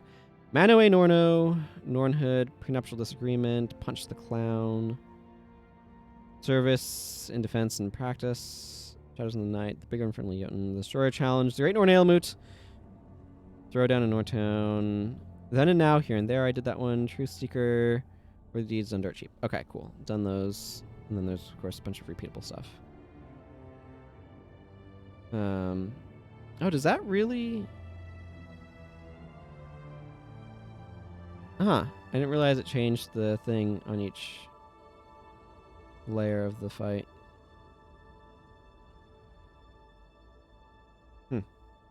Tarnished Coast. I think I did all of these as well, but let's check.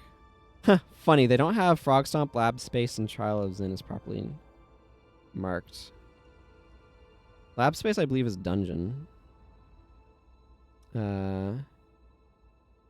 Yeah, Frog Stomp I did. Give Peace a Chance, Insidious Remnants. Yeah, I did Naveed's Chain. I did Polymorph. Yep, Ciphers, Justicar's End. Okay, yeah. Looks like I have done all of the side quests. Hello, John Click. Welcome. What now?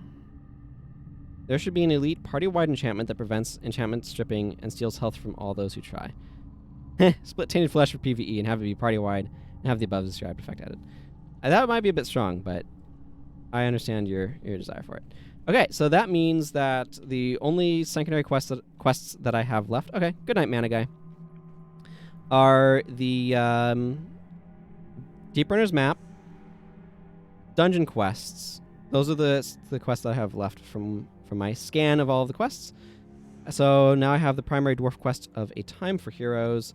We will do that in just a moment, but I need to take a short break before I do. So let's go hang out by this Asuran thing and the henchman and take a short break. I will be back in just a couple of minutes. BRB.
Okay, I return. Hello, everyone. Now, before I can do this mission, I absolutely need to change some bars up. There's a couple of really important things to keep in mind here for this. Don't think this really matters. I'm not expecting a lot of loot, so I'm not going to spend time clearing out my inventory at the moment. Okay, so a couple of things. First of all, this guy does not take kindly at all to you interrupting him. He will end your face if you try. So I want to be careful about interrupts. That means I don't want Zoe on my party. I probably don't want Low Shot either. I also want to go into water magic for a couple of important reasons. Probably is worth bringing. Okay, let's just clear some of this stuff out. I think I'm going to want to run these. Where is there? That's one of the things I want. Icy Prism. Deep Freeze. And I could bring Armor of Frost and get myself up to more of that, but I actually want Frigid Armor because this makes me immune to burning, which is, needless to say, extremely useful. And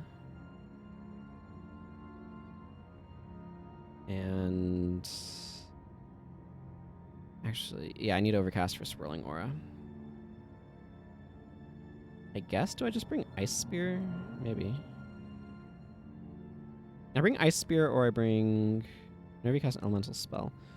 Or I could bring something like Breath of the Great Dwarf. What would be the best choice here for what I'm trying to do? Because these are elemental spells, right? They're attributed to an element. So something like Snowstorm is not. Yeah, actually, Ice Spear is just a good idea because I'll be using my Risky Delver title.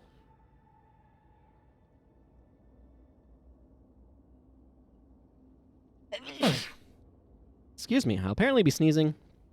Hopefully sufficiently off stream that you all didn't have to suffer through that. Okay, so now I need to think about what my heroes are doing. I'm cool with Jorah continuing on this bar. It seems to work pretty well. Actually, okay, let's actually swap over this so I can look at these things. I think I would prefer to have Spirit Bond here on her. I don't think I need Remove Hex much. Or Shield Guardian. So where's Spirit Bond? There it is. Let's actually just bring both of those. I also don't know that Strip Enchantment's super important, but I'll leave it for now. Also, do I have... What lifesteal skills do I have? Blood of the Aggressor is the one that I'd most ideally want here. Do I have that one? No, I have Vampiric Gaze.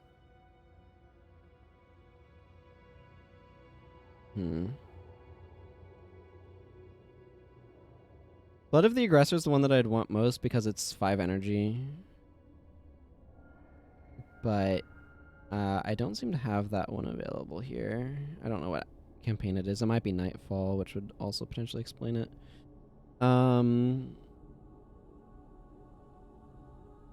I guess I can go Vampiric Gaze? 57 health versus Shadow Strike is 46 and 46. I think I'd rather just bring this. Actually, I probably don't need Strip Enchantment, so I'm just going to bring those. For Gwen, I absolutely should not have Power Drain, Power Spike, or Cry of Frustration. Shadow Enchantment's probably fine to have on here. Do I need anything from...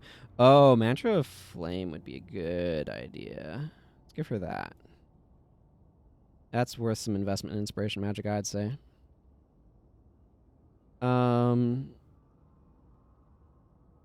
Okay. Backfire's not a bad idea. Actually, it might be. Hang on.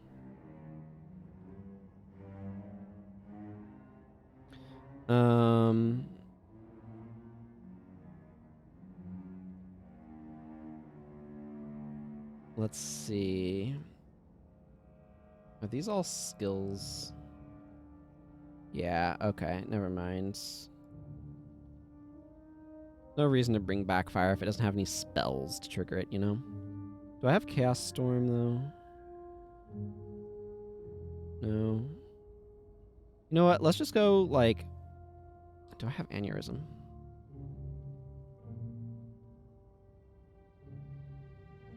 Okay, Eburn Mind Rack. Eburn Mind Rack. We've got Mind Rack somewhere. Here it is. Are really none of those...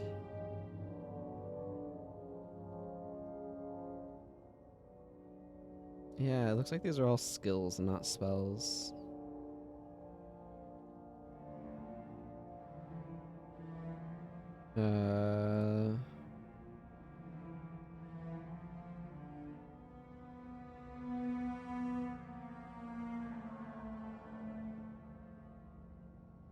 Yeah, okay. I'm just going to just kind of assume that that doesn't do anything. And then what do I want for this last skill? Maybe like energy tap would be reasonable. Maybe not. I mean, we still do need to kill other destroyers as well. You know what? Waste not, want not's a good idea. Is not casting a spell or attacking, you gain 12 energy. That's actually somewhat conditional, but I think that's a pretty reasonable one to run. Okay, I'll run that on her. I'm cool with that on Jorah. I'm bringing some serious party healing power for myself. Okay. So now I just need the henchman that I'm going to bring. Herta might be good. See, I don't need this open at this point. Let's actually just look at a list of...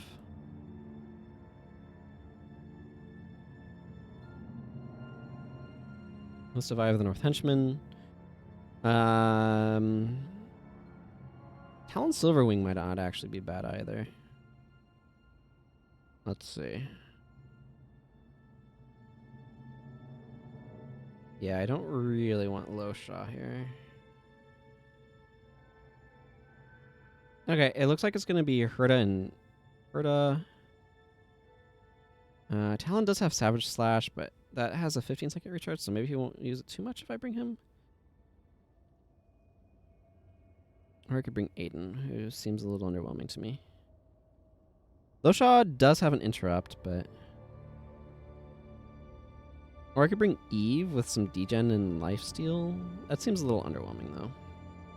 I think I like Talon here best. Of my options. I'll give him a chance to do something, too, which is kind of nice. Okay, this may go poorly. We'll find out. We'll find out in just a moment, in fact. I just want to swap the order there. Excuse me. Okay, High Priest Alcar. What news of the war? We plan to strike the Great Destroyer head on. Without the power of the Great Dwarf, your attack has little chance of success. However, given the size of your party, you may be able to slip through. Will you continue with this plan? This Great Destroyer must be stopped. There is no other way. A time for heroes. And get right into it. Need to defeat the Great Destroyer. I like how Talon is wielding a katana. I don't know if he always does here, but I like that he does. He is wielding one.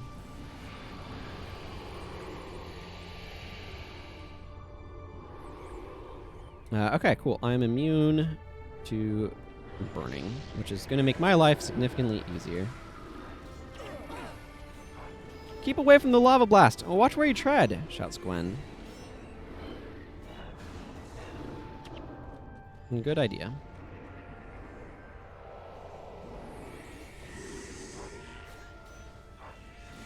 Time for free endgame weapon, indeed. I do have Swirling Aura. It seemed like a good idea. Of course, destroyers having ludicrous amounts of armor as they do Everyone, keep to the hardened lava or you'll burn to death, shouts Talon Silverwing.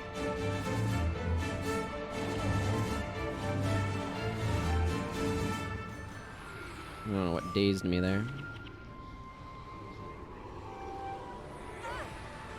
5-second duration on 45-second recharge. Ha! Ow. Interrupts enrage him. Use them wisely. They do. Which is why I didn't really want to have any. If I can help it.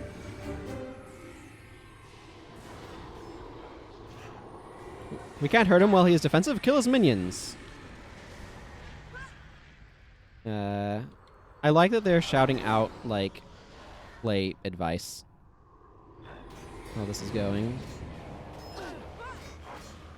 There we go. Do some stuff to help counteract the lava damage. Need to do something about that. Restore Earth Thoughts over there. I gain so much health every single time I freaking cast an Ice Spear. It's ridiculous. And awesome.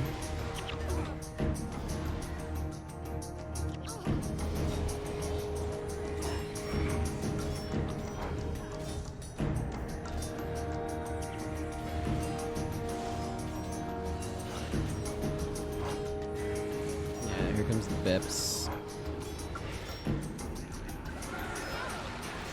Oh my goodness, that hurt.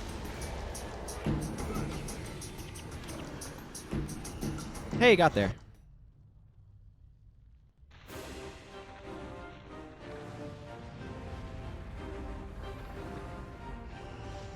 Wen was right.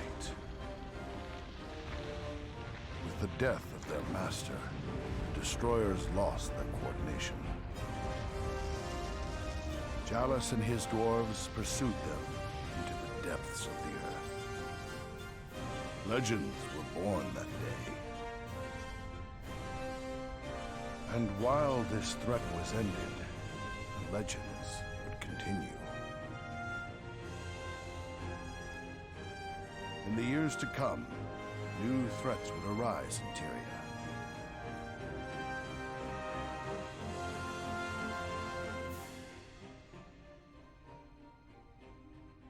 New creatures would stir.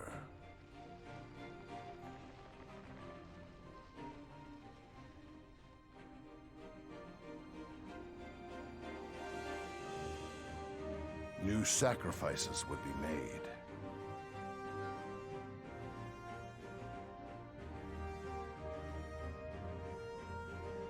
And the greatest threat of all was yet to come. A threat that would consume the entire world.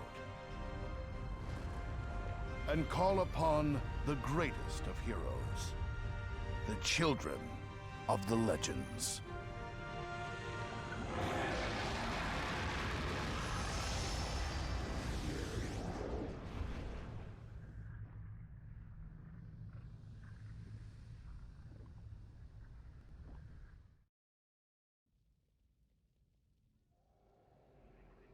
Yeah.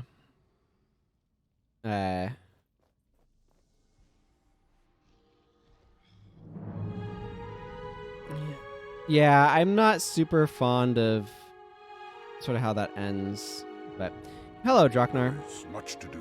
Thank you, Rex Templaris. Without your courage and leadership, the world would have fallen to the depraved machinations of the Destroyers.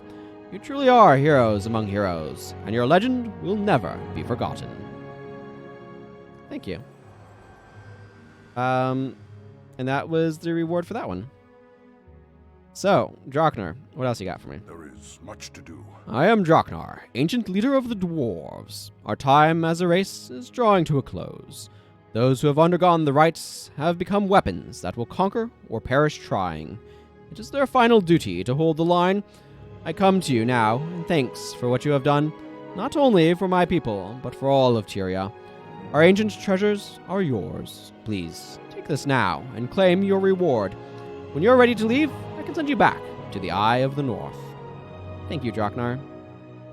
So, there's a bunch of different chests here. All the caster chests look similar. You can get a 2020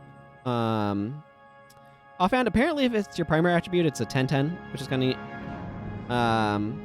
For like all spells. Or you can get an enchanting staff. A hail enchanting staff. So that's all pretty cool. I don't know why I'm having weird lighting issues on these. The assassin chest has 15/50 daggers. You can get them with either vampiric, zealous, or silencing. The dervish one, you can get a scythe that is, I mean, these are all 15/50, right?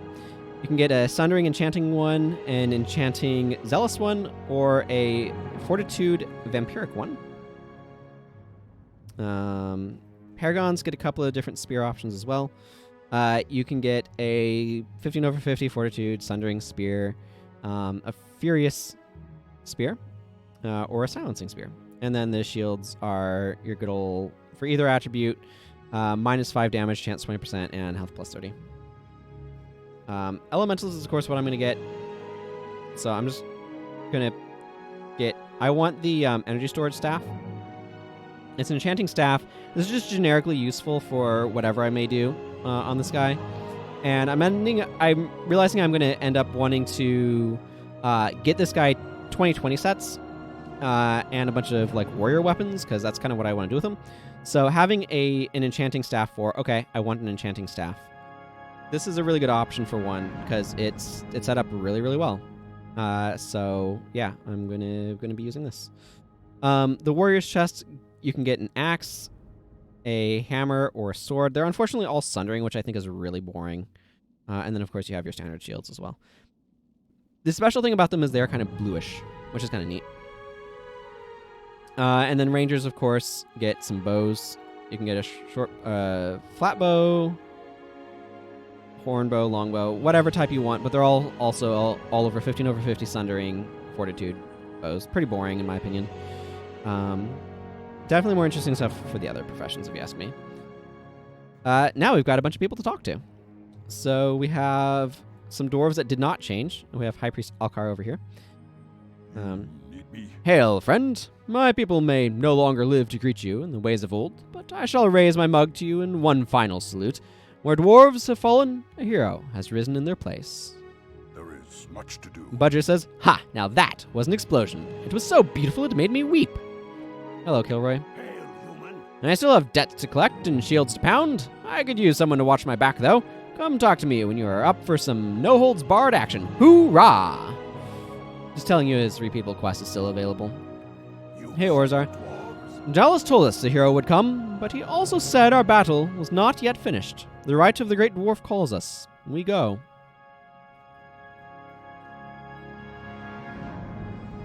Hello, Ogden. Hail, and well met. I shall carry your name with me to the dwarves fighting deep inside the caverns. Couple of transformed dude and a non-transformed one over here. There is much to do. For a human, you are quite remarkable. Your name may even go down in dwarven legends for your deeds. What news of the war? Those Asura think their magics defeated the destroyers, when clearly our dwarven might turned the tide. There is much to do. So, you managed to survive, eh? I'll drink a pint of ale to you. The stone drink pints. Got some fun dialogue here. These bad guys should know by now. You can't stop a real hero. When you set your mind on victory, the world has no chance but to hear you roar. That is the difference between a hero and a corpse. I don't think I'd quite fire correctly, but the Char is right this time. I suspect the world has not heard the last of you. A human agreeing with the Char, without insults, strike me senseless. I am amazed they even talk to each other. There may be hope yet.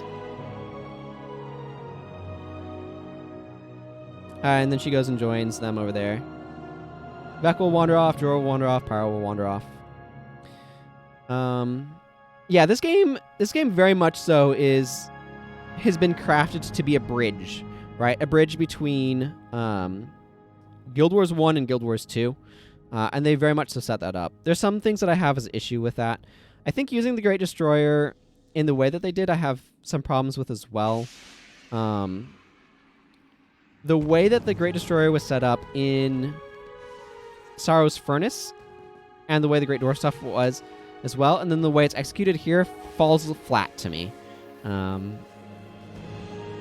It's this name aspect was made to be super important in those, and the fact that it wasn't, I really wish they'd addressed better. And that to me is like the way that it feels like the Great Destroyer is supposed to be. It kind of feels a little bit to me like when I'm in Obi-Wan's hut in Star Wars A New Hope, and he's talking about the times, preceding that movie. And then we get to the prequels, and it's like, I guess technically you're checking off boxes, but it just doesn't feel like it matches quite right. And it's an awful lot like that to me. And then Guild Wars 2 is just such a fundamentally different game. But anyway, let's go see what these guys are on about. Hearing Rex Templaris' heroic tales gives me real hope for Ascalon. No matter what the Char boast, we will reclaim Ascalon one day. I wouldn't let myself believe it before, but Rex Templaris has shown me that there are still heroes in the world, even after the horrors of the Searing. It may take time, but I have hope. Thank you, Rex Templaris.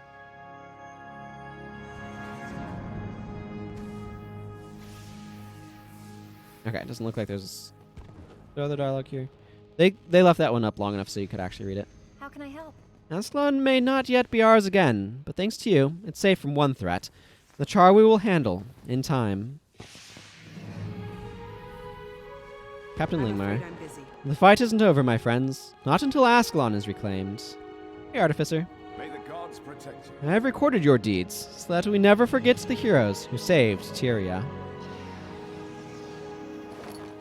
The cold metal glints in the lights. You're filled with a strange and wistful hope for the future. Thanks, Vanguard Helmet. Hello, Supply Master Micah. Who goes there? Never attempt a philosophical discussion with a Norn. If you can't hunt it, drink it, or toss it, they're just not interested. Sure. You also are Norn, though. These guys salute us. Hello, Vanguard Monk. Who goes there? I would celebrate the end of the Destroyers if it meant the end of the Char as well. What news? We must use what we learned in our fight with the Destroyers against the Char. Are you still here? The Destroyers may have fallen, but the Char live on. Our work is not complete. Vanguard Monks in the heavy armor says cheatery. Yeah. I'm afraid I'm busy. Who would have thought that on that day in Sirmia, when I awaited my execution, I would end up here? Perhaps I can still make amends for all my misdeeds. Perhaps so. What do y'all have going on? May the arrow of your life always fly true, and may you find your target at the end of flight. The factions henchmen are chilling out over here. Herta has joined the Prophecies henchmen, which I find interesting. She's the only Nightfall henchman, though. As always, it has been my honor to fight beside you. Of course, factions had a lot of henchmen. It had the most henchmen of any of the games. I think, anyway. Look at these pants. I mean, look at these pants. All this time, still as sparkly as ever. Just fabulous.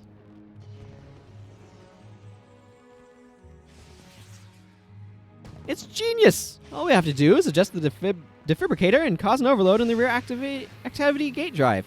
What will that do? Oh, probably nothing, but possibly everything. We could rule the world, or we could blow us all to smithereens. I could get a crew together for that in 3, maybe 4 hours. Look, Rex Templaris just finished saving all of us. Can't we wait to endanger the world again until after supper at least? Fine.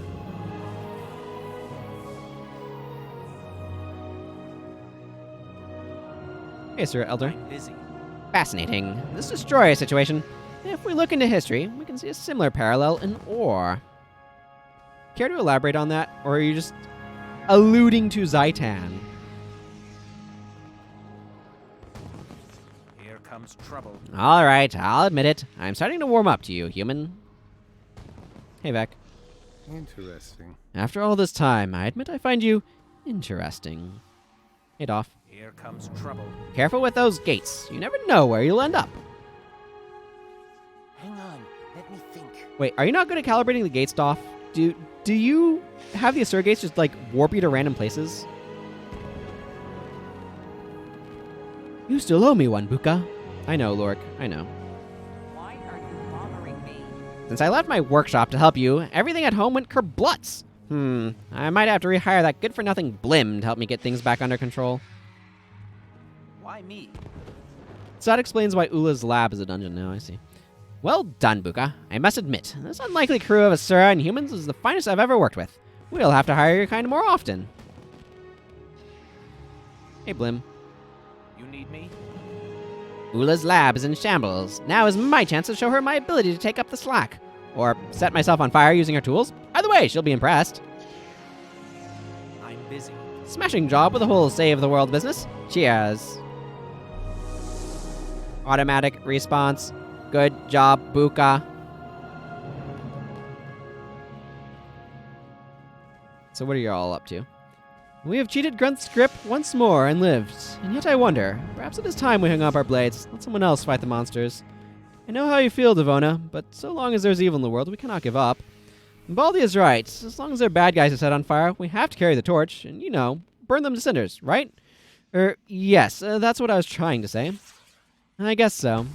After Rex Templaris' great victory, how can we do less? For Ascalon and for glory.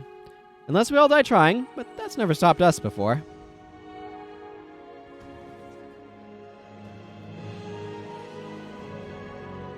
Wasn't it wonderful, Adam? Oh yes, and you, too. Don't worry.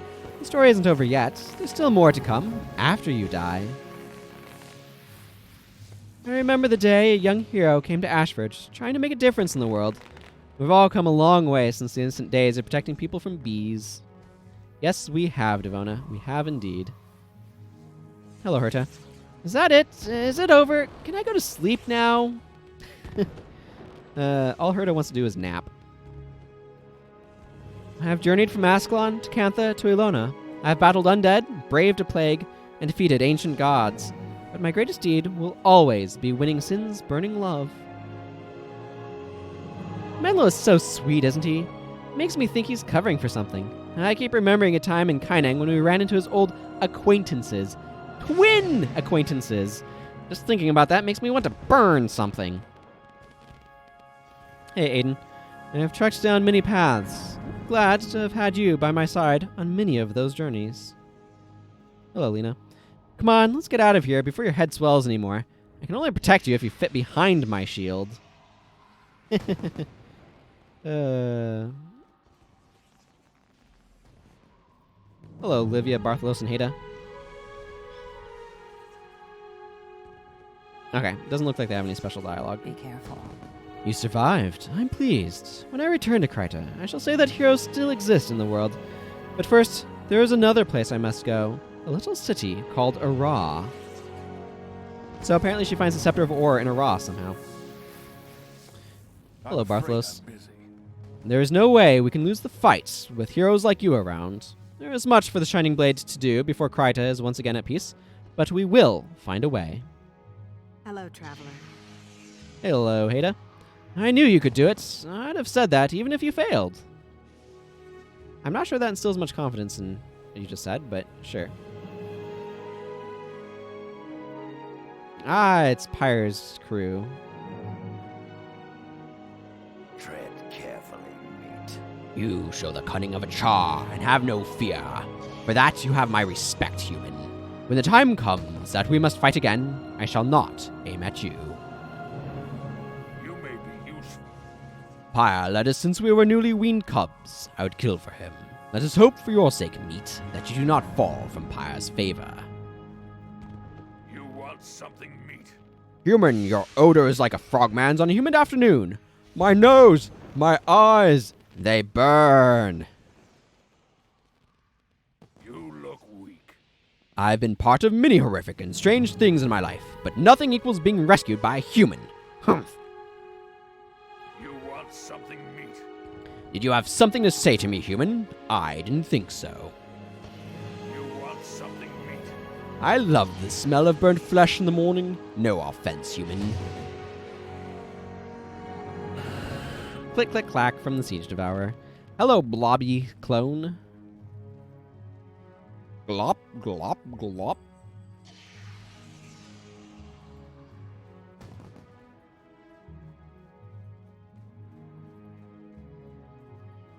Are there any dialogues up here? Bear has blessed Rex Templaris. I've rarely seen anyone, even a Norn, with such courage. I taught Rex Templaris and companions everything they know. From how to hold a sword to what spells to use in combat. It's all because of me. Stuff it between the horns, Olaf. My stories are amazing, but nothing compared to those of Rex Templaris. All right. Hail to Rex Templaris, the only human as brave as a Norn, and the only hunter as good as me. Sif gave a little laugh there. I find that funny. I enjoy that. I'll talk to them in a second. I want to talk to Kamu and Sandra. Truth doesn't come without effort. One must seek it out, risk for it, and steal it from the jaws of death. We can make our own truths, if we dare. I'm not sure what that's supposed to mean, but okay. I still can't return home, so I might as well see what trouble I can get into. Care to come?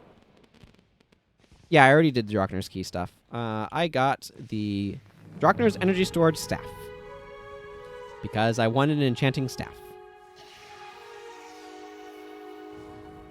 Hey, random weaponsmith. Why are you here? With no destroyers, what's to guard? I've taken up armor crafting. What a glorious battle! Invite me again next time. Hey, Jorah. Yeah, hey there. Thanks to you, I can become the bear once more. For that, I am forever grateful. We will hunt together again. Hey, Gunnar. Are you hunting something? You are always welcome in Gunner's Hold. I'd make a great statue of you if you were just a bit taller. Hey, Magni. You are quite the fighter. Perhaps I have finally met my match. I mean, I did keep wrecking your tournament trying to get a certain Kamu to spawn, so... Hey, Olaf. Who goes there? Looks like you're taking after good old Olaf after all. Slaying a great beast before it destroys an own world? Reminds me of a time when I was young, before my first ailment. Hey, Egil. Let me tell you a story. Ah, quite the tale, little one. I am jealous. I will have to recount my role in such great deeds and make sure Olaf doesn't take all the credit for what you have accomplished. Yeah, indeed. Hello, Sif. Are you hunting something? Impressive hunting, even for a human. That is one beast even I would break a sweat slaying. Although, if you talk to Olaf, I am sure he will claim to have done it before his first ailmoot. He did. Hello, Ulfin. Who sent you? I didn't see this coming, and I see everything. And again, I might have been paying too much attention to the loud creak of your shoes. Never anger. Norn value their individuality, but you have proven that leadership has advantages as well. Thank you for showing me the way. Who goes there? This end is but a beginning of something larger than anything we have ever seen. You mean the sequel? I mean bigger, sure. Larger. Doesn't necessarily mean better to everybody, but whatever. Everybody has their different opinions and things that they like, so. People who love Guild Wars 2, that's cool. I'm glad that you have a game to enjoy. I wish I could enjoy it as well, but hey, that would require it to be different. Why are you here? That was the most glorious battle ever. We should do it again. Hey, Bear Spirit.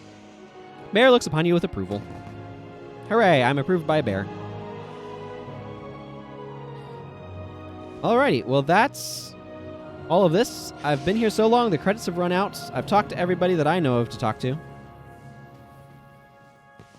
That's victory. But not the end of things. There's still a bunch of dungeons that I want to do.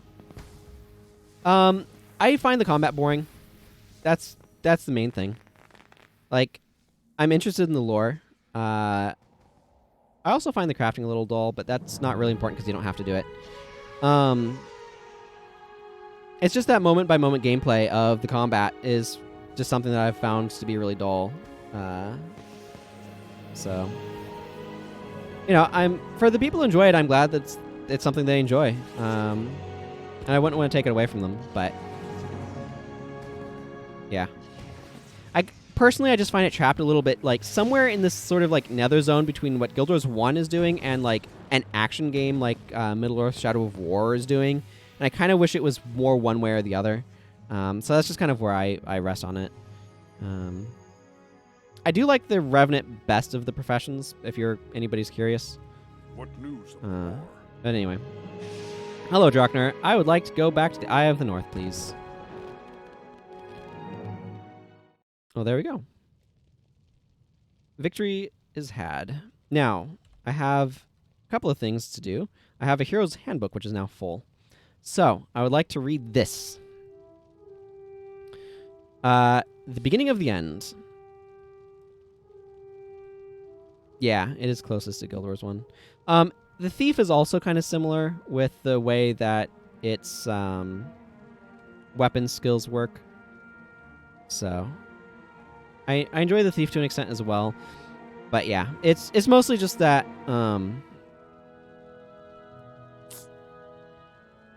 I feel like the actions that I'm choosing to do in combat don't feel as sufficiently meaningful as I'd like for them to be.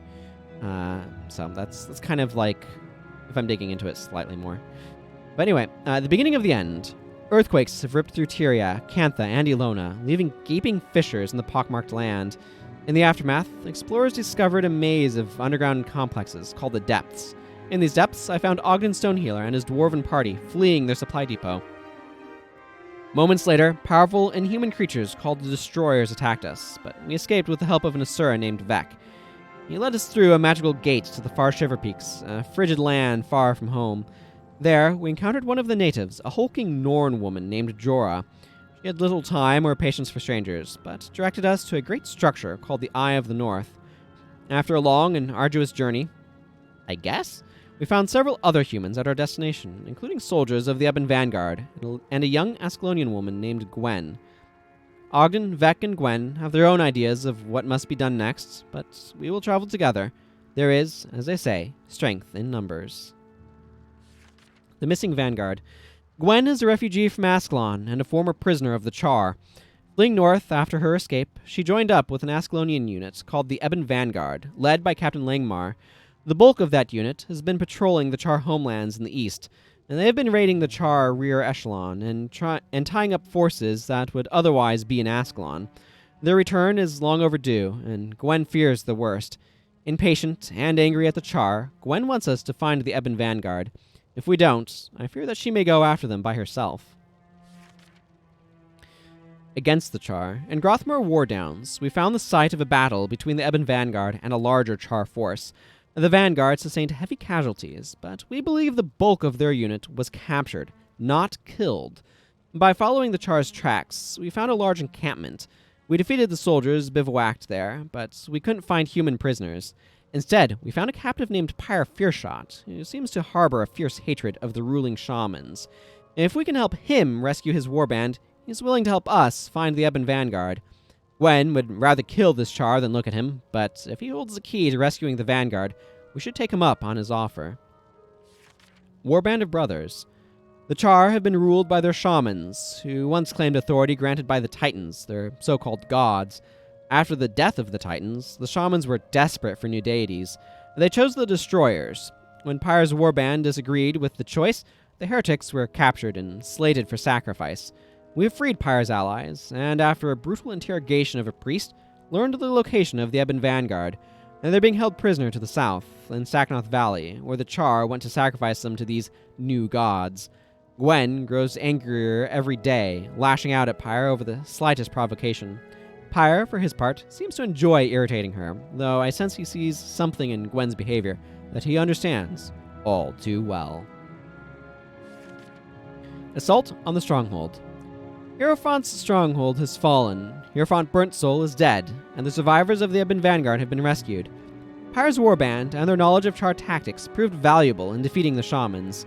Instead of surrendering, Burntsoul chose to unleash the Destroyers upon us. As for Gwen, she seems better. She still hates the Char, but she no longer lets that hatred control her. Perhaps this is what Pyre Fearshot saw in her. The Char view fear and anger as natural emotions, but they believe those feelings are only dangerous when they are out of control. Gwen seems in control of her fear and anger now, though I doubt she will thank Fearshot for the lesson. Northern Allies. Ogden feels our best course for survival is rallying allies against the Destroyers. After being chased from the depths, I can see his point. Precious few dwarves and humans live in this land, and the few who do aren't here to hunt monsters. The largest group of natives in the mountains are the Norn, a proud, independent race of huge, shape-changing warriors. The first Norn we met, Jorah, was friendlier than most, but she has lost her ability to become the bear. Because she can't change her shape, she has little status among her people. But she may be our best hope of for convincing the Norn that the destroyers are a threat. Ogden certainly hopes so. Curse of the Norn Bear. Jorah was cursed when she entered a taboo area. She lost her shape-changing ability, while her brother transformed into the monstrous Norn Bear. With our aid, Jorah confronted and defeated her brother. To show her gratitude, she has joined our group. Ogden is now searching for Olaf Ulfson and other powerful Norn who can aid us in our quest. Jorah must seek out Eagle Fireteller, an elder Norn who can teach her how to regain her honor. I think we can do both, though Ogden grows more frustrated by the day. A gate too far. Olaf Olafsson is a typical Norn. He's willing to discuss things rationally, but he's always ready to fight to get his point across. He deigned to meet with us, but our discussion was interrupted by a large group of destroyers attacking Raven's Point. Olaf traveled with us as we sought the source of this corruption. We soon discovered, as Vex surmised, that a functioning Asura gate lies beneath a nearby shrine. Olaf is now committed to fighting the destroyers, though he doesn't seem to care that they desecrated the shrine. He's more concerned with finding worthwhile prey. Still, he has proven a valuable ally. Olaf also contacted the Dwarven King, Jalos Ironhammer. Soon, Ogden's people will arrive, and the battle against the destroyers will continue. Blood washes blood. Under Aegel's guidance, Jorah sought to redeem her honor and her name by retaking her hearthstead. Jorah's family home had been overrun by marauding Char from the south, who left it destroyed and abandoned. We dealt with the Char through the blessing of the Bear Spirits, a holy guardian of Jorah's people. Despite this, Ogden is sorely disappointed. He had hoped that by helping Jorah, we would recruit other Norn to our cause, but evidently that is not the Norn way. Jorah will speak to her fellow warriors, but they will all make their own decisions. The knowledgeable Asura. Vek is extremely concerned about the destroyers. His people were driven from their underground homes by these creatures. Now the destroyers have taken over the central transfer chamber, the hub of many of the magical Asura gates. He believes his fellow Asura, with their superior intellects, will come up with a viable plan to defeat the destroyers. Finding them, however, will be a challenge. After their exodus from the depths, many of the Asura settled along the Tarnished Coast. If we can't find a functioning gate free of destroyers, we'll be in for a long walk. Yeah. Thankfully we were able to. Ula's laboratory. The Asura have strange methods of organizing themselves. To complete difficult tasks, they form crews. Our crew's task was building a superior magical device called a golem to battle the destroyers. Before we could build the device, we needed the help of an Asura named Ula, who had squirreled herself away in the depths of her lab. After getting past her magical watchdogs, we had to use a little reverse psychology to get Ula on board. Vek is impressed, and he's acting a little less superior as a result. Finding the Bloodstone. Not all Asura are good-natured. To complete our project, we had to seek out a particularly acerbic little one named Gad, an expert on the Bloodstones. Vek describes him as egotistical, nasty, unpleasant, and insulting. And that description actually compliments him a bit too much. Gad has been working with Livia, an agent of the Shining Blades. She was hoping to learn information that would help Kryta in its civil war, but unfortunately, she's had to put up with his insults along the way. Eventually, the two of them had a falling out. Livia now travels with us. Gad doesn't seem to care, but then again, that seems his nature. Genius-operated living enchanted manifestation. After all of the Asuran egos were sorted out, the Golem project moved along quickly. One of the Asura on the original crew couldn't make it, so Vek stepped in, despite his misgivings about working with Gad. We had to defend a foundry from destroyer forces, but we got the Golems functional in the nick of time. Our victory came at a price. Gad recklessly exceeded the project's safety margin in his work, and he paid for that mistake with his life. At this point, we learned the reason for Vek and Gad's continual squabbling. They were father and son. Vek is grieving, but the destroyers have been driven back. Now, they're less of a threat to the Tarnished Coast. Against the destroyers. A threat has erupted from the depths of Tyria. The destroyers, merciless, mindless, destructive creatures, have emerged from the dark heart of the earth. They've driven underground races like the Asura to the surface, and tested the defenses of the dwarves. The destroyers have overrun the Asura's central transfer chamber, the hub of a series of magical gates, and now threaten the entire surface world. Some of the dwarves feel that an ultimate battle is coming, as chronicled in the Tome of the Rubicon. For the moment, we need to find allies, resources, and most of all, knowledge to defeat this threat to the human lands. Destruction's depths. The scrying pool in the Hall of Monuments has revealed an apocalyptic vision. With that revelation, I mean, yes, apocalyptic is actually like Greek for, like apocalypso is Greek for revelation. So, yes, with that revelation, a revelatory vision.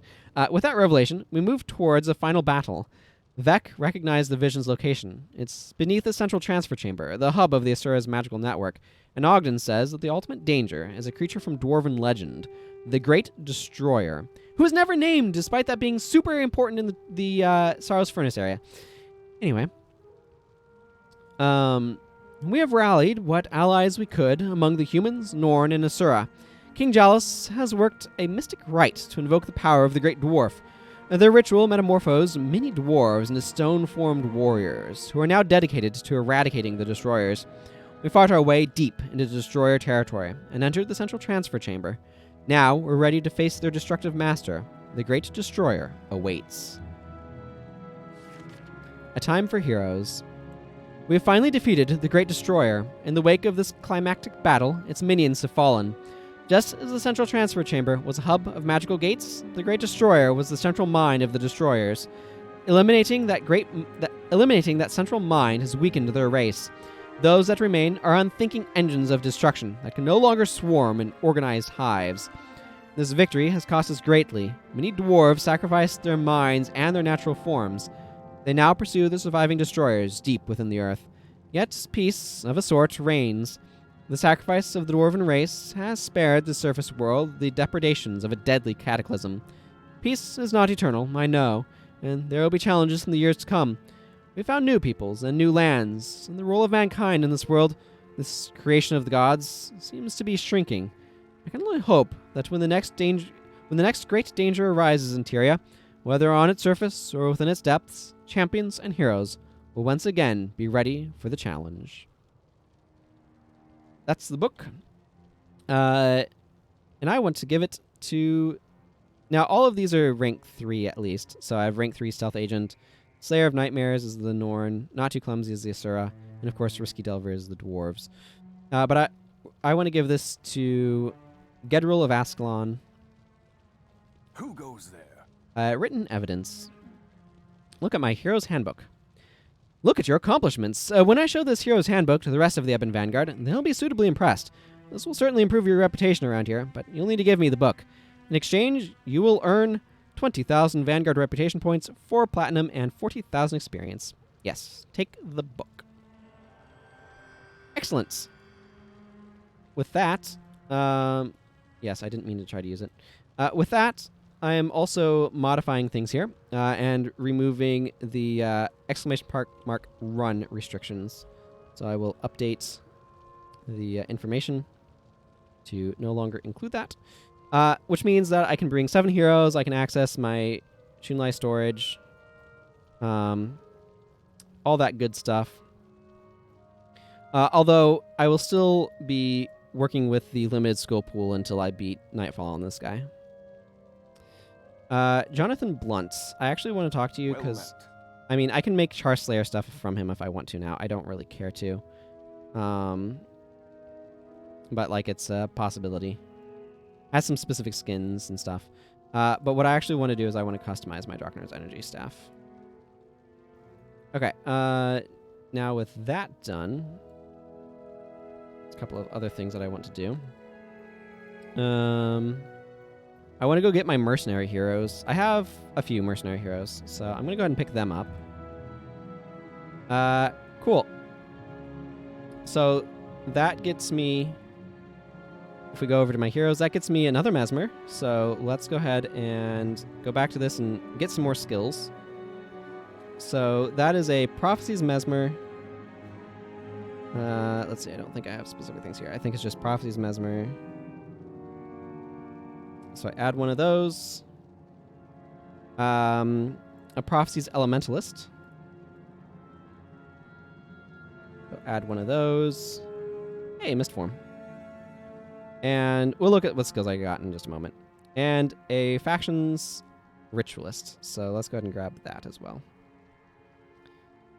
Ritualist. Add one. Oh, what do you know? A 3rd copy of Soul Twisting. Okay, so let's see what new skills that added to my pile. Power Block, Chaos Storm, really glad to pick that one up. Distortion, Shatter, not a whole lot for Elementalist. Chain Lightning is a good pickup, though if I want to do anything with air on Vec, that's actually really clutch.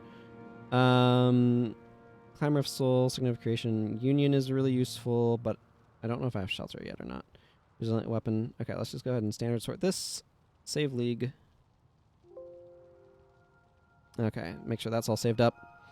So that means... Let's see. Can I actually run a Soul Twist properly? I don't know that I do have the stuff for that. Yeah, I've got Union. I don't think I have Shelter. Does it occur before Shadow Song? Yeah, I don't. That's fine. So these guys all need like equipment and things. I'm not going to worry about that too much, but I will give Serenia. I usually make her water magic, so I'm going to give her my water magic staff that I am currently wielding. No, not that one. Me. Give me that staff. Give her this staff. There we go. Just to clear that space up a little bit. Okay, and I'll set her up later. I also actually want to go into Vec. What is Vec using? He's just using his Tempest staff. I'm going to give him this Stildermer Air staff. So he can wield that. Because this character is transitioning a bit. This will be for Zed and this will be for Sasuke. So I kind of get around to them. Okay, cool. Let's put a few things away. There's still... Nope, this is actually about the end of the stream. So I will do some additional inventory management. I'll probably acquire some skills off stream as well because I can go buy skills now. According to my rules, I can buy skills from skill trainers, and I definitely want to acquire at least some. So that'll probably happen some off stream. And I may acquire some armor off stream as well. We'll see. I'll figure it out. But for now, this is the normal stream ending time, so I think this is a great place to end things. Actually, you know what? There's one thing that I want to do first. And that's to finish up the last ordinary quest. Deep Runner's map. I need to give the bottom right treasure map piece to Chorus Deep Runner. So I keep those here. Bottom right map piece to Chorus Deep Runner. While I'm at it, let's put these honeycombs away. Alright, with this I can finish this quest. I think that's a good way to wrap things up. I found the bottom right map piece. The map is complete! Time to bathe in gold! Yee-haw! Get 15,000 experience, 1.5 dwarf reputation points, and the final PvE only skill for Eye of the North, Drunken Master. I'll equip that later. Also, I unlocked this dungeon, King Hundar's Treasure. I don't know why it's labeled difficulty, or at Master difficulty, but... Okay, well that's going to go ahead and wrap things up for me here. I feel like that's a good place to do things.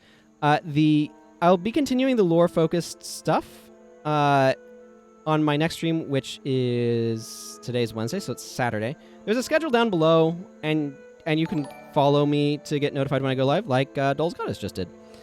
I also have a Discord where I make mention when I'm going live as well. For those who prefer that as a method. I'm just suddenly noticing the bubbles in my headpiece, and that's really cool. Random details. But yeah, so my intention is to look into the dungeons more. I want to work on this Master Dungeon Guide. And as you can see, there's a bunch here that's not filled in. I will add that one of these dungeons, Slaver's Exile, I'm not going to like hold my breath and hope that I'm going to be able to beat it on this guy. I'll try to give it a solid attempt, but that one's real rough. It's possible, however, if you viewers want to join in and bring your expertise and whatnot, perhaps we can do Slaver's Exile together, and that could be a lot of fun. But yeah, so I want to look into the dungeons and explore those and look into the lore of those as well. But I've, as far as I'm aware, finished all of the non-dungeon secondary quests and the primary quests, so it's really cool. Okay. Yeah, absolutely. So, yeah, and again, like, if you go to my YouTube channel, you can find playlists for the... I call them slow playthroughs, but they're lore-oriented playthroughs for Prophecies, Factions, and Nightfall as well. So, anyway, I'm going to go ahead and wrap up here. Like I said, I'll be back Saturday to continue with dungeon exploration. And until next time, yeah, until then, thank you all very much for watching. Take care, everyone, and goodbye.